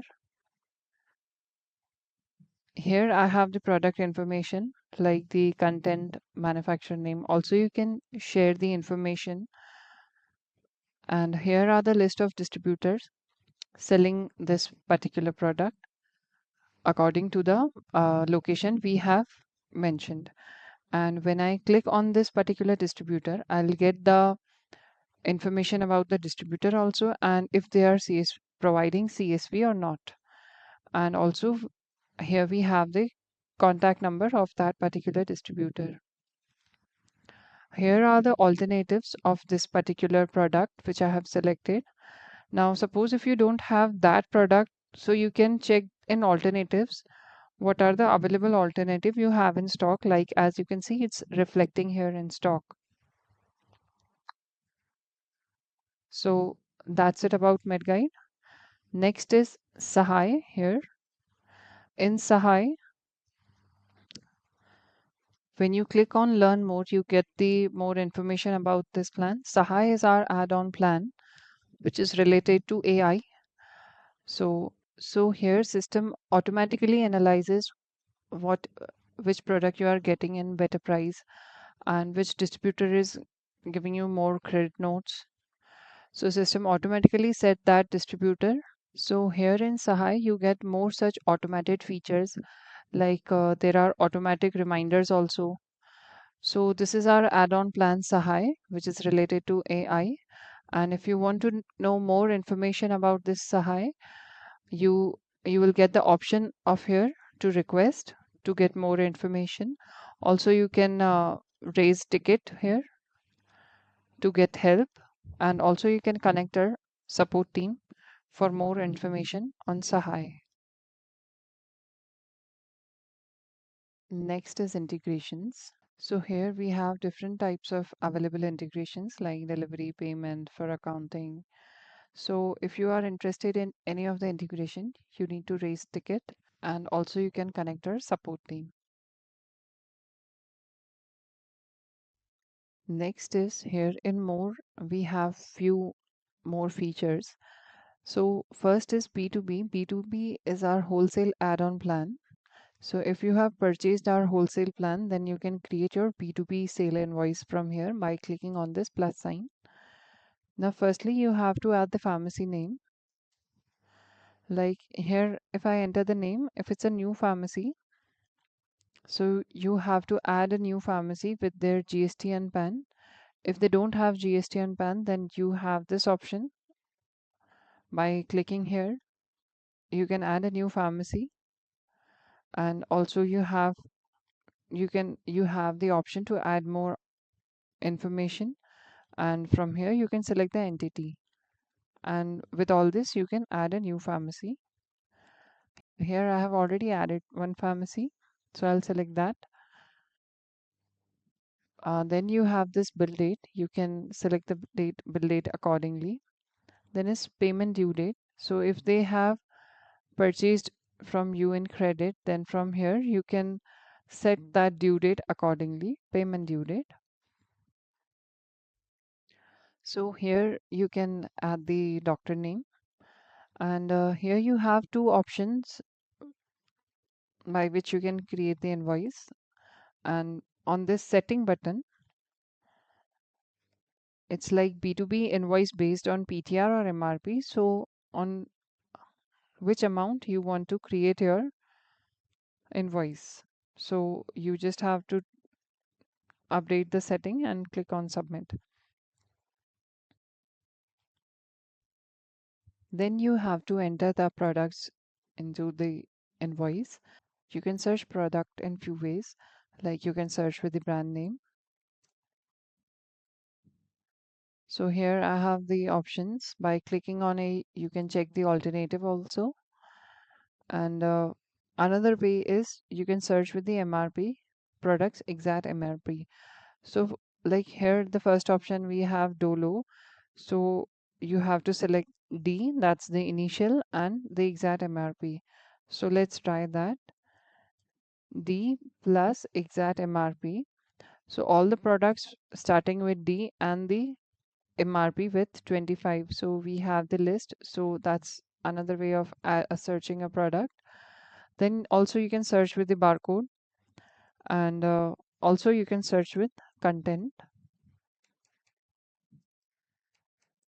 Like here I entered the content as paracetamol 650. So here we have the list of products containing paracetamol 650.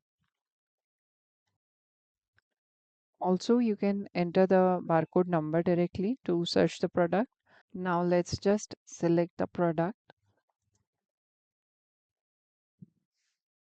Here I'll select one product. These are the available batches. I'll select one of the batch. Here you have to enter the number of strips. Then you have to enter the free quantity. So from here on this, by clicking on this eye icon, you can have the product information, like if you have got any free quantity from the distributor. So by clicking on this icon, I get this information. Here you have to click on this purchases. So you will get to see all the purchases done for this product, and also you will get to see the free quantity. And also here in B2B sales, you can check the on which amount you have sold the product and the discount given. You can get the basic information from here. Then you have to enter the scheme amount. That means the lump sum discount you get in rupees. And then you have to enter the discount percentage. Here you can see the available margin. Now, if you enter the discount, your margin is changed. Also, you can see your landing price here. If I remove the discount, again the margin is different. I'll press enter, enter, and add the product. Here it is reflecting in red. That means it has a near expiry. Also, it is showing here bill contains expired or will be expiring products in 6 months. Then here it is highlighting as dues. So when you click here, you can get to see the pharmacy previous dues here. Also, you have the available credit vouchers. That means any of the advances with you. So you can get to see the vouchers here. Next is if you click on this net amount, from here you can update the bill discount. If you don't want to give the discount product wise, you can update the bill discount here. Then here are the internal notes. This is for your staff for internal communication. Like if you have received the half payment, so you can record here. So this is basically for your reference. And here the delivery notes which you enter here will be reflected in your bill print. Then you have the bill calculations here. Also, you have the option to add shipping charge, and then you can see your total margin. Then you have the option to select the payment mode. If the payment is already done, you can select that payment mode, or if it's pending, you can select it as credit. Then you have uh, i- the bill type, that's with GST or without GST. Then you just have to click on save to save the bill. Then here also you have this arrow button. So if you want to save the this invoice as draft. You can have you ha here you have save and print, save and book delivery. So if you have your own staff for delivery, so this Vitran app will be useful for you. So you can track that staff activity by this Vitran app. So we have a detailed video on YouTube for Vitran. And if you don't have a delivery person and if you want to integrate with the third party, so here in integrations we have many delivery options. Now I'll just save the bill.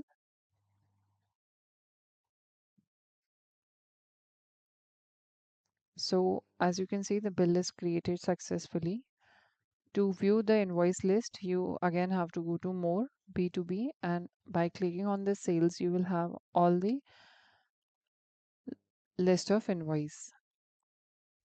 Here we have the option of sending the bill on WhatsApp, and here we have this print option.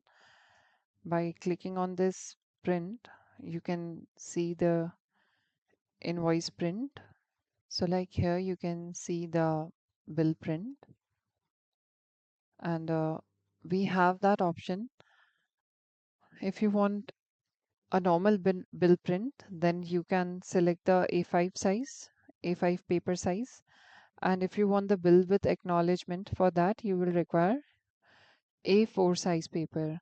And we can update that setting from here in accountant settings. Here are the few other more filters to search the invoices, and here some more filters.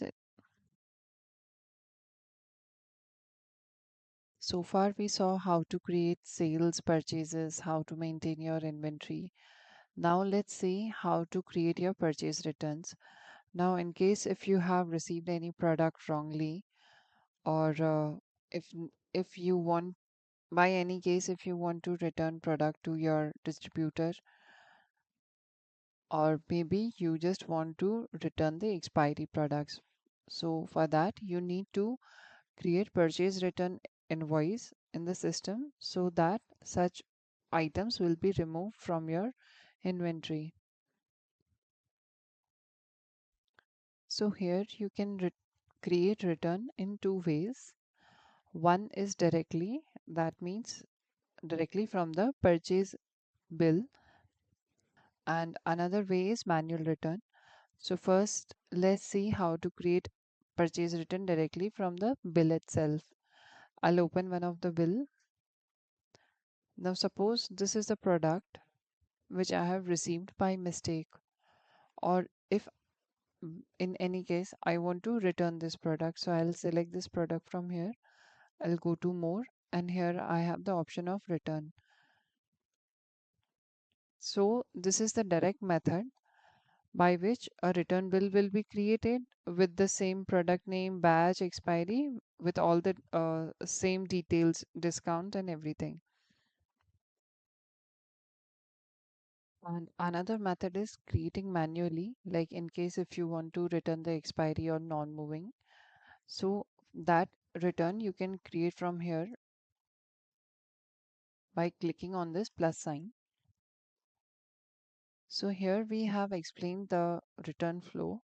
Like when you create a return, firstly it is created in draft. Like as it's mentioned, nothing affect, and also you have the option of edit and delete. The reason is when you create a when you think of returning a product, so you create a draft here. Now in case in between the product is sold, and if you want to cancel your return, so that for that reason we have given this delete option, so you can delete your return. If you have already returned the items, then you will move to challan. In challan, your item ledger is affected. That means those items will be removed from your inventory, and also you have edit option, but you cannot delete. And then once your return is accepted by the distributor end, then you have to create the return invoice, which affects item and distributor ledger both. So that means if you're confirmed from the distributor ends that he has accepted your return and later he will give you the credit note for that, or he has done the cashback, then you can create the return invoice because later you don't have the edit or delete option. And second option we have is breakage and loss. And breakage and loss is if there is any product which the distributor will not accept, like it's an expired product, so that you will create as breakage and loss purchase return invoice, because that doesn't affect distributor ledger, but those items will be removed from your item ledger. And similarly, you cannot delete and edit once it is shifted to breakage and loss purchase return invoice. Let's see how to create this return. I'll click on next and I'll enter distributor name here. So when you enter the name of the distributor, here you have the GST. So you have to remember the last four digits of GST because you have to verify it ahead. I'll select the distributor. Next, we have the item preference. So if you select non-moving or expiring, system automatically fetches the products which falls under this date range. So if you want to know the items that are non-moving from last 90 days, and also you have the option of cust custom range in expiring, like products having expiry, like for the next 6 months, you can see the products with an expiry upcoming 6 months also. And also you have the option to skip and create manual return. That means if you want to enter the products for return on your own. And next is return base. That means you want to create return on MRP or PTR. So I'll select PTR. Next is return type. So your return invoice is with GST or without GST. Next is you have to verify with distributor last four digits of GST and PAN. So I'll enter that H1ZO and submit it. As we selected skip and create manual return, so we will enter the product here, the one which we want to return.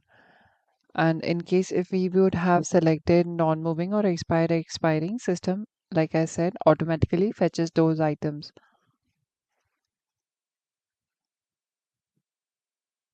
Now here I'll select one of the product which I want to return. I'll add the product and I'll save this draft. As you can see, it's showing purchase return draft has been created. So here we can see the return draft. Then next step will be to convert this draft into a challan. So I'll open this draft. I'll select the product. In case you have more products in this bill, you can select those products accordingly, which you are confirmed for return. So I'll select the product. I'll go to more, and here you have the generate delivery challan. Like we discussed, once it is converted into challan, then you cannot delete the challan, but you can edit it. So like here you are getting the same alert. I'll click on save. Again, you have to verify it. That's the it is verified. So it's a process from converting draft into an challan. Like here you can see it's showing as delivery challan, and once it is confirmed, once your challan is confirmed from the distributor end, so you will open that challan. Again, you have to select the product. You'll go to more. Here you have both the two options for if you want to create the purchase return or if it's a breakage and loss. So I'll select this generate purchase return. As you can see, again we are getting the alert like we cannot delete or edit it. So again I have to verify. Now as you can see, the return invoice is created. You can see all your return invoice on this particular page by clicking on returns. Again we have here these filters to search the return invoice. Now as you can see this return invoice isn't due. That means a credit note is created for this particular distributor. So when you create a new purchase invoice, you will get to see the credit note for this particular distributor. Now let's try that. We will try to create a new purchase for that same distributor. As you can see, it's reflecting here credit notes. When I click on it, like here you have this option, the return invoice, which we just created now. So you can select all your credit notes and settle in the bill itself. So this way you can create your purchase return invoice and settle it. Now let's talk about the sales return for your retail customers. Suppose if you have sold any item to your customer and because of any reasons they give you a return for that. So let's see how you can create sales return for that customer. So just like purchase, we can create sales return in two ways. One is directly from the bill itself, and another is you can create manually. So generally, Chemist accepts return in two ways. One, they will verify, they will check the items which they have sold and they will accept return for that particular item only. And another way is Chemist accepts any item even which they haven't sold. So I'll show you both the methods. Now suppose if you are accepting the return for the item which you have sold. For that verification you can search the invoice from here. Here we have the filters. So you can filterize and search with customer name and mobile number also. And like that you can search with customer's name. So you can search with customer name and mobile number also. I'll open one of the bill. Now suppose this customer is returning this particular item. So I'll select that here and from and in the more we have this return option. So your return bill will be created with the same product and the exact batch what you have sold. Another, like I mentioned earlier, another way of creating return is like when you accept any item even which you haven't sold. For that, you have to go to sales, take your cursor on sales, and here you have the option returns. So by clicking on this plus sign, you can create your manual return and you can enter any product. So I'll enter customer name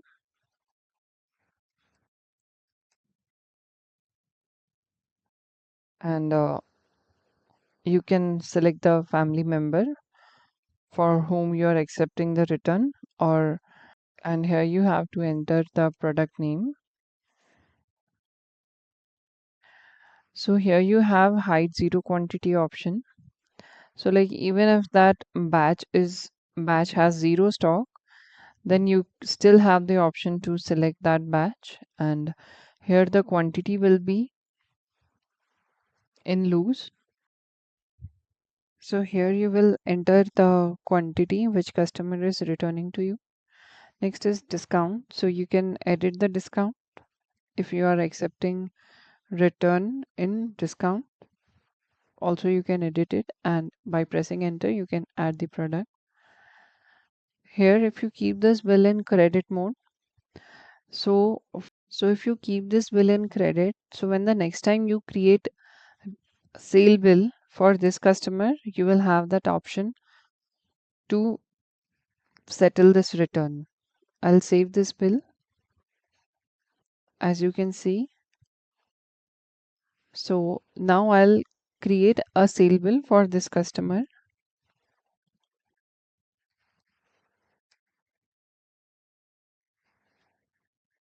Here it is reflecting as dues. I'll click on dues.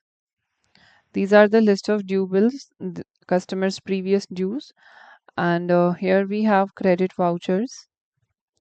So that is if I want to settle this return on the current bill.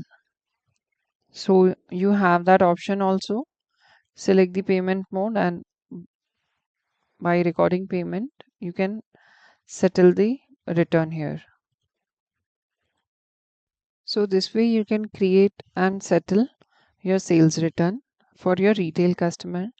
Now let's see for your B2B returns. You can manage your B2B returns just like we did it in sales. We'll open one bill. So again in B2B you can create return in two ways. One is directly from the bill itself. I'll open one bill. I'll select the product and I'll go to more, and here we have the option of return. So our B2B sales return will be created. And another option we have is to create manual B2B return. For that, I'll take my cursor to here and I'll click on this plus sign. Here I'll enter the pharmacy name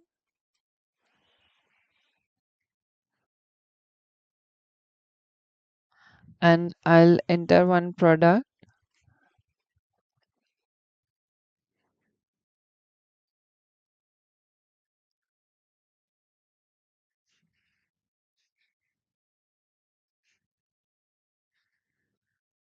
and I'll select the batch. Again, you can enter the quantity which they are returning. And here in discount, again, you can edit the discount if you are accepting return on discount. And by pressing enter, you can add the product. So I'll save this bill. Now again, when I'm creating this return and credit, a voucher is generated, a credit note is generated for this particular pharmacy. I'll save this bill, as you can see. Now when I create a sale bill for this customer, for the pharmacy,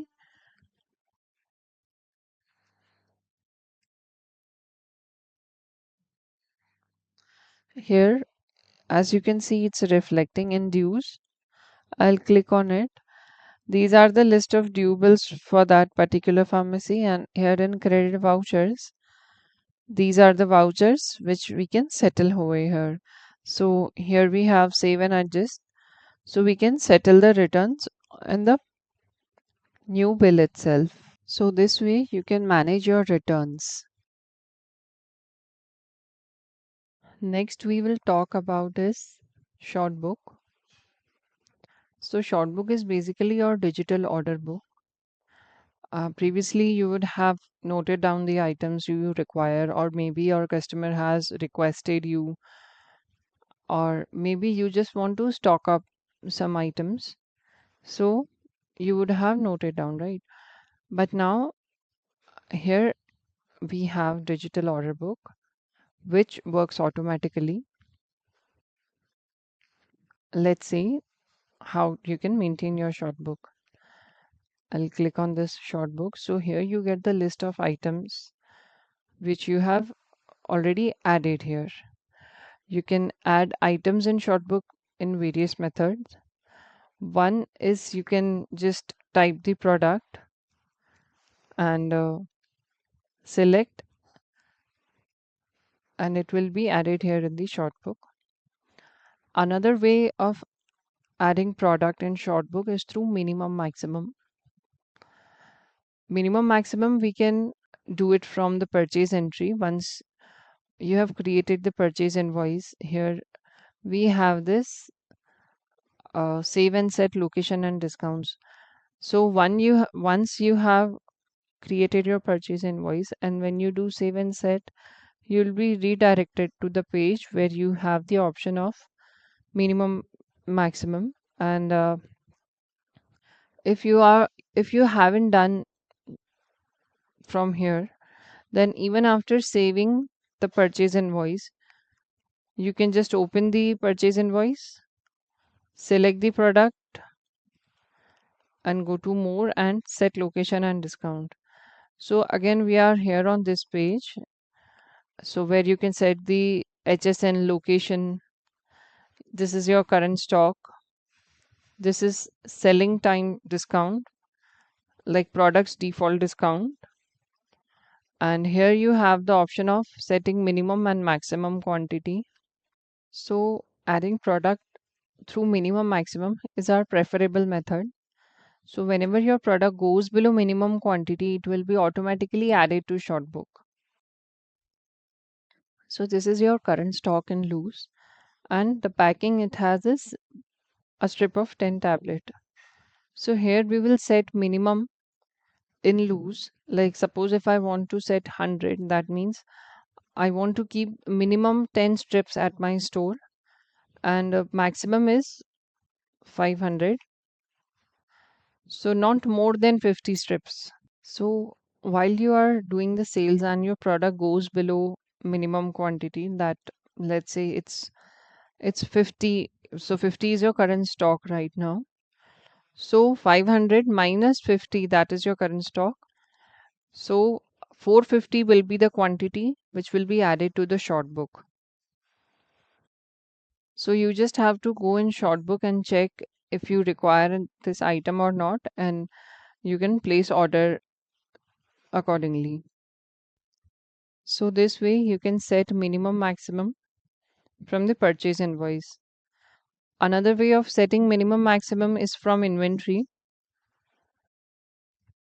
So we'll go to inventory. Here we have the list of items, and by clicking on this pen sign, you can add minimum maximum from here. So this way you can set minimum maximum product wise. And now if you want to set minimum maximum for all your products, that means if you want to bulk update. So here in inventory and other tools, we have this set minimum and maximum. So for setting this minimum maximum, you need to have minimum entries for the last 60 days. Your minimum sales entries for last 60 days. So based on that algorithm, system will take the products automatically to the short book. One more method of adding product to short book is while creating sales bill. So here, when you are entering the product in sales invoice, and there you see the stock is about to finish. So here you press Alt F10. So from here you can set the quantity and add item to the short book, but also you can add customer mobile and name from here. So when you enter customer mobile and name here, and once that product is available with you, that means if you have done the purchase entry for that product, system will automatically send an SMS to the customer's mobile number that this product is available with this pharmacy, and vital coins are charged for such SMS. So customer will be notified on their eVital application that this product is available with this pharmacy. And if you want customer to get notified through SMS or WhatsApp, then you need to turn on that setting for vital coins. So when you send SMS or WhatsApp to your customers. So you are charged vital coins. For that, you have to turn on the settings. So when you tick mark here, like as you can see, it's showing send stock availability notification. So if you want to send SMS, so you have to tick mark on SMS, or if you want to send on WhatsApp, then you have to tick mark here. So 20 paisa is charged, 0.20 vital coin is charged for SMS, and 0.10 is charged for WhatsApp. Is from inventory also. I'll click on inventory, apply filter. Here I have the list of items. Next to the stock, I have this option of checking the items with the stock 129 and 921. So when I click here, I have the items with the negative stock. So I can directly add it to Shortbook from here. And also on the left hand side, we have these filters. So we have this filter, and when we just select this low stock and apply filter, so again we will have the list of items having low stock, and then we can add it to Shortbook. One more method is from the Shortbook itself. I'll open Shortbook again. Here we have order assistant. Here you get to see the selling quantity. So you can get up to last 5 days of your selling quantity, and also refills for the upcoming. That means if you have set any refill reminder for the next 5 days, so you can get to see the list here. So this is the product which is sold today, and here is my current stock. And here I have my current stock, the selling quantity, and system is suggesting the amount, the quantity to add it to Shortbook. From here we can set the quantity also and add it to Shortbook. Here we have the option to set minimum maximum. So I'll go to Shortbook now. So we saw how you can maintain your Shortbook with different methods. Our preferable method for adding item to Shortbook is through minimum maximum. Also, like we saw, adding product from sales or from the inventory page itself, and also from the order assistant. Now let's check the list here. So whenever you enter a product here, you will have the distributor name, which reflects the last purchase of this particular product. So this Dolo Power Gel is purchased from this particular distributor. Here you can see the minimum, which is, that means we haven't set the minimum. Stock is 20, that's your current stock, and this is the required quantity. Here status by default is pending. That means the order status is still pending. You haven't placed the order yet. And if you want to see which distributor is giving you the product at better price, suppose if you have purchased this product from other distributor also, and if you want to see which distributor is giving you the product at better price, so by clicking on this eye icon, you get the product details. So by clicking on this eye icon, you will have the purchase history of this particular product, and also you will get to see which distributor is providing you at the better margin. So as you can see, this NP distributors is giving us the highest margin for this particular product. So for this product, we will just click on this product, and here we will enter that distributor name, NP distributors. Here you have the option to set the priority of this product, which is low or high, and you can update it. So after updating your shortbook, we generally place order to the distributor. So from here, you have two options to place order. One is by downloading the list which you have prepared in Shortbook. So for that, you have to enter the distributor name.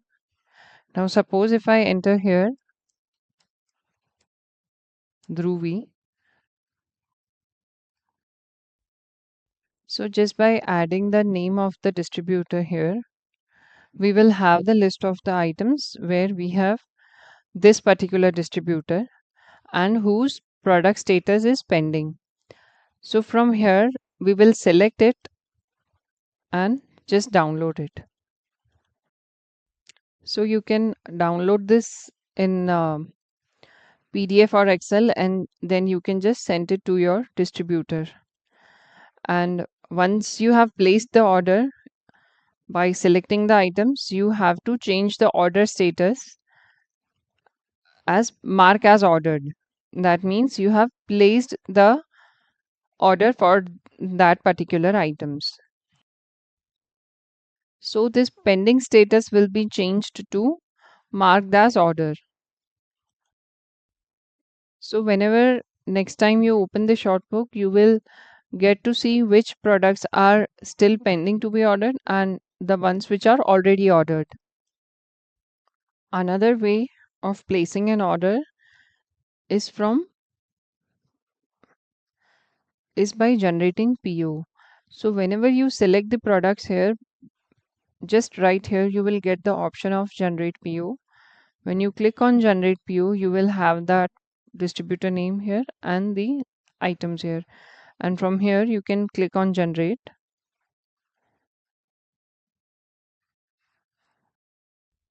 So you have to click on yes.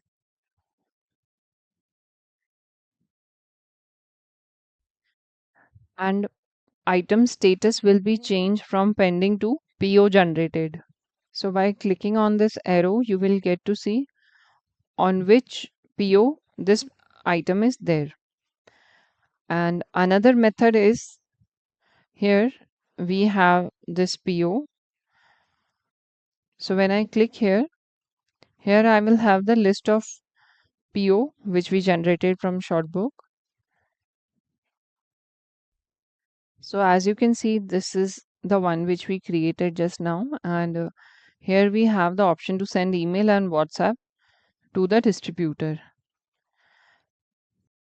So when you send this PO from email or WhatsApp, it will be sent from the system only. And one more benefit of generating PO from here is that you will come to know which items you have received. As you can see, there is this completed status of PO. That means we have that means product is available with us when you make purchase entry for that product. I'll open this. As you can see, we have this product status as completed. That means purchase entry is done for this particular product and it has also fulfilled the required quantity. System automatically changes the status as we do the purchase entry, and also that item will be removed from the shortbook automatically. So this is the benefit of generating PO from the system here. So this way you can maintain POs,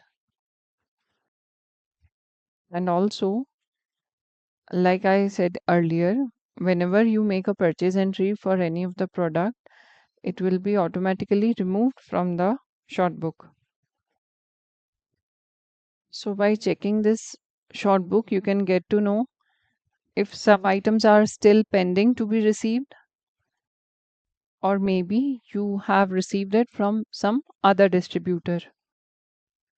And just like we saw in sales, you have request by option. That same option is available here also. When you click here, you can see the customer name and number who has requested for this product.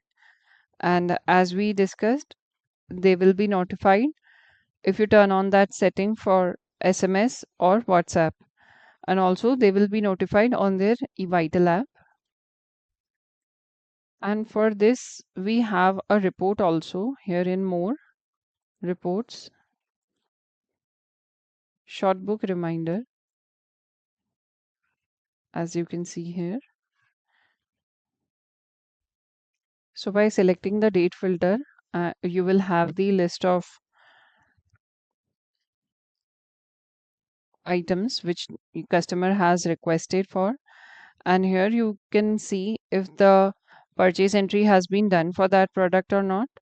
And also you can see if you have done the sales for that product, for that requested item. So from this report, you can also call and inform your customer that product is available with you. This way, next we will talk about B2B Chemist. You will find the chemist list here. I'll click on chemist. So here you get the list of chemists for whom you have done billing. You can search chemist by their name also. And also you can see the outstanding amount. I'll click on it. Here you can see all the details of that particular chemist, where you can see your B2B sale bill, return bill, ledger, and in vouchers, you can see if you have accepted any return whose payment mode is in credit. Means if you have not done cashback or it is still unsettled. So you get to see such vouchers here. Next, we will go to more on the right hand side. So first option we have is to edit profile. You can edit their profile from here. Next is payment and receipt, where you can record their payment, in which you can do selecting by the number of bills, like I have selected the 2 bills. And also you can do the partial payment, like if you are just settling a part of this particular payment. And then you have to select the mode of payment by which they have paid you. And then we'll click on next. So here we have credit vouchers. That means you get list of return bills for that particular chemist and you can settle the same. And if you have debit vouchers available for that distributor, you can settle that also here. And last step will be record payment. So this affects ledger also, where you can see the payment done and also share the receipt. Now, if you want to record pending amount, or if you have advance amount with you, in that case, you will create voucher from here, add voucher. Then if you provide delivery to the pharmacy for B2B sales done, then you can print their address from here, from this print address. And if you don't want to do any transaction with this pharmacy, then you can mark as blocked from here. So this was about B2B Chemist. Similarly, we have for your retail customers also. Here in more, we'll go to customer. There is customer list. Here you get the list of customers and you have these filters to search accordingly. I will open one of the customer. So when you click on the customer, you get to see all the details of that customer. Like you can see their sales bill, sales return, if created any return bill for that customer. Also, you can see the ledger, their all their transactions, payment settlement, and their closing balance. That means their pending amount. You can see that. history. You can see customer history, what all items they have purchased from you and when was their last purchase. Then if any voucher is available, you can see that in voucher here. And here you can see family members and their dues of the customer. Next is on more button, we have few more options.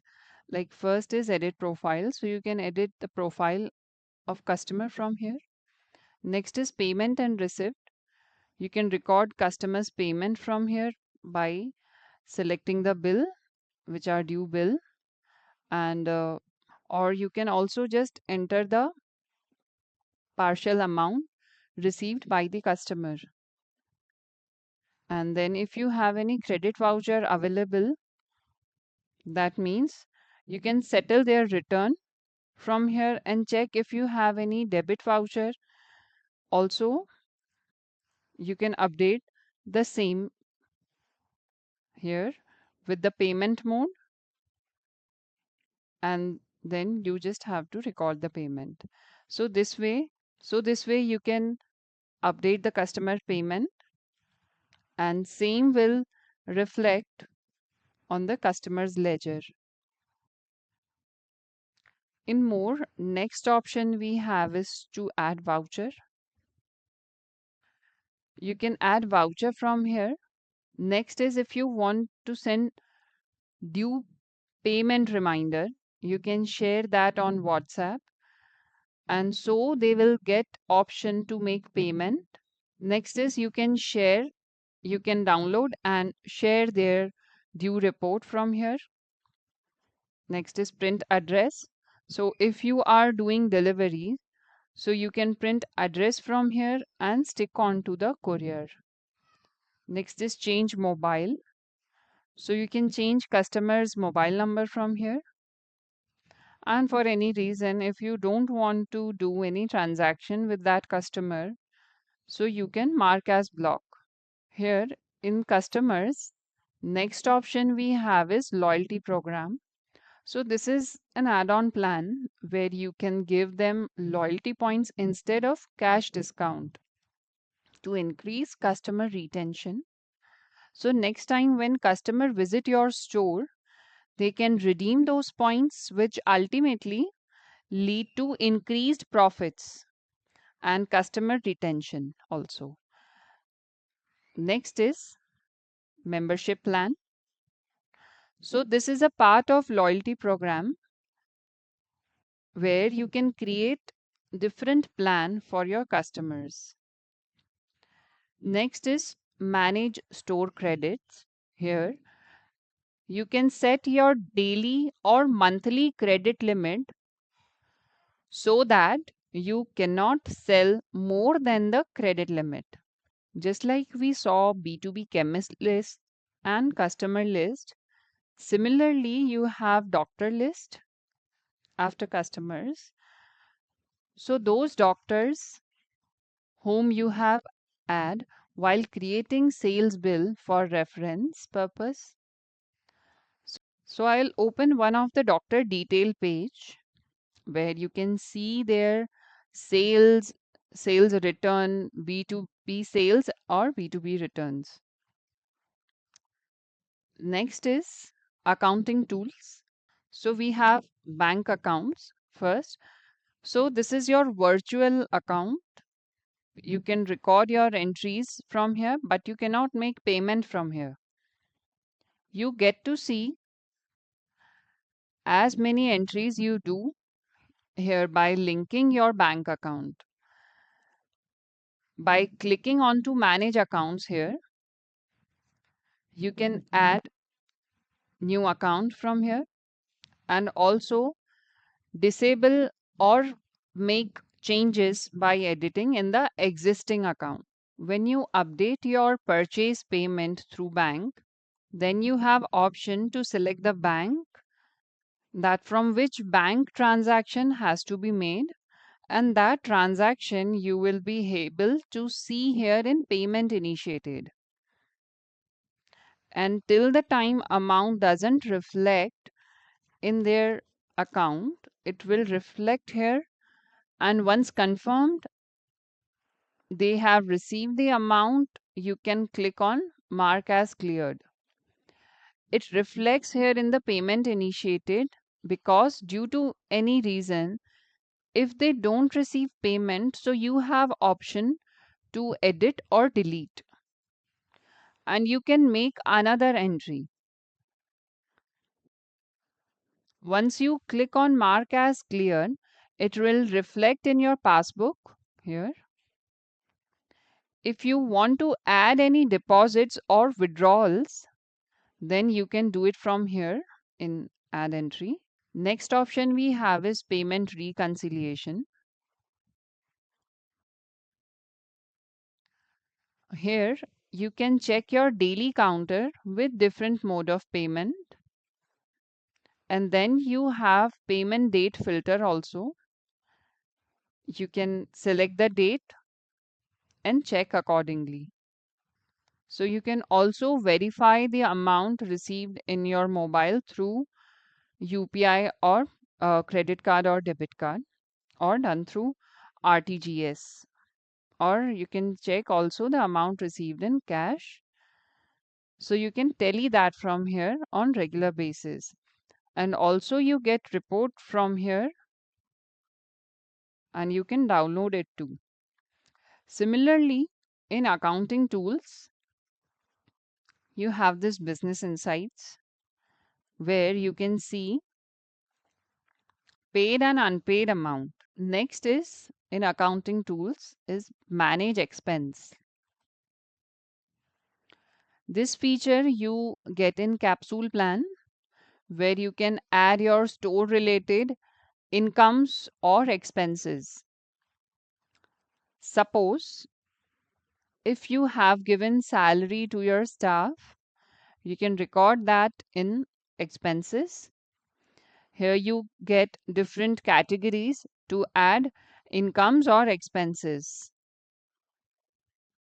And you also have option to add the details.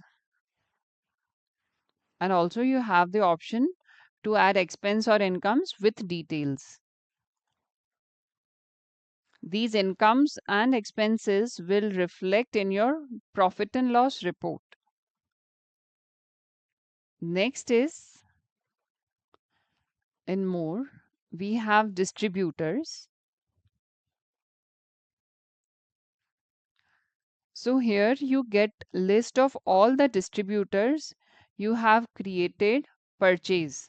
You can see dues from here by clicking on due only. I'll click on one of the distributors page.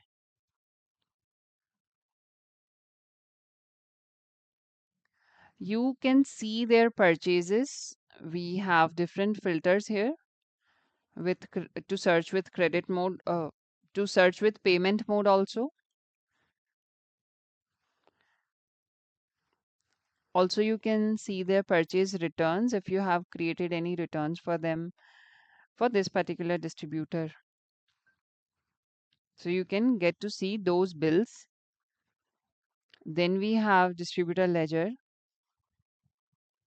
In history, you can see item purchased from that particular distributor. In expired expiring, you can set date range from here, and accordingly to date filter, system fetches the items which are expired or expiring purchased from this distributor. And then you have this return option also, so you can directly select those items and create return from here. Same applies to non-moving items. You have the option to select the date, and when you click on go, you have the list of items, and like this you can select the items and create return. Last is vouchers. You can see return created here as vouchers if available for credit note.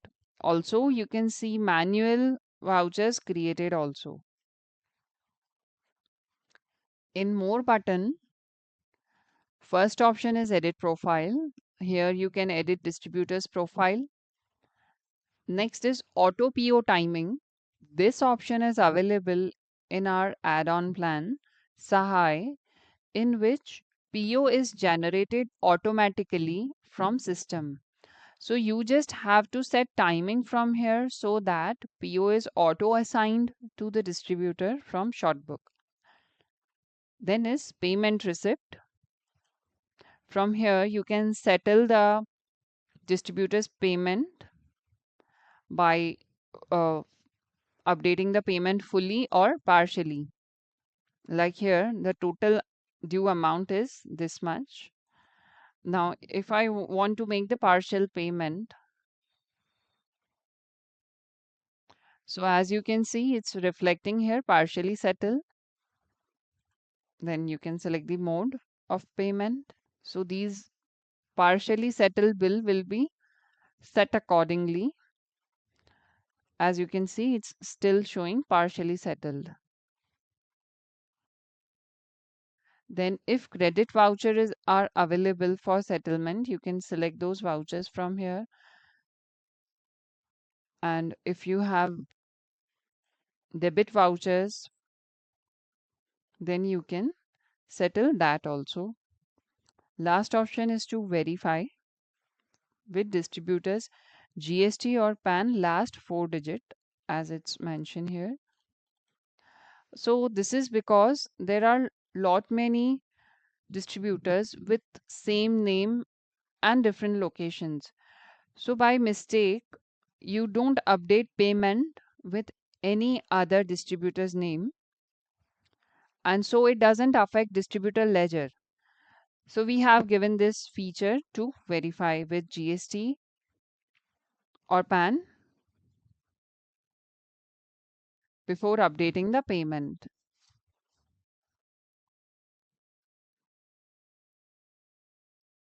Next is add voucher. Here you can create vouchers to add their opening balance or credit amount. You can record that through vouchers. You can download their due report from here. Also, you can print their address for courier purpose. And for any reason, if you don't want to do any transactions with this particular distributor, then you can mark as block from here. That means you won't be able to do purchase or return. Next is reports. Here we have different types of reports like GST report, margin report, stock report. There are many more reports. So we'll see this GST reports like here we have this GSTR 3B, 2A, 2B, GSTR 1. So we have set format for all these reports. You just have to select the date filter and also you can download all the reports. Then in margin reports, you can see margin of items sold bill wise and item wise with particular date filter. And also you have option to create custom report from here. So you have to select the categories accordingly and you can create your own report, custom report. Next is warehouse. For those who have purchased our injection plan, in which you get warehouse management. So this is for multi-location or chain pharmacies in which you can check histories, reports, and also internal stock transfer that can be checked from here.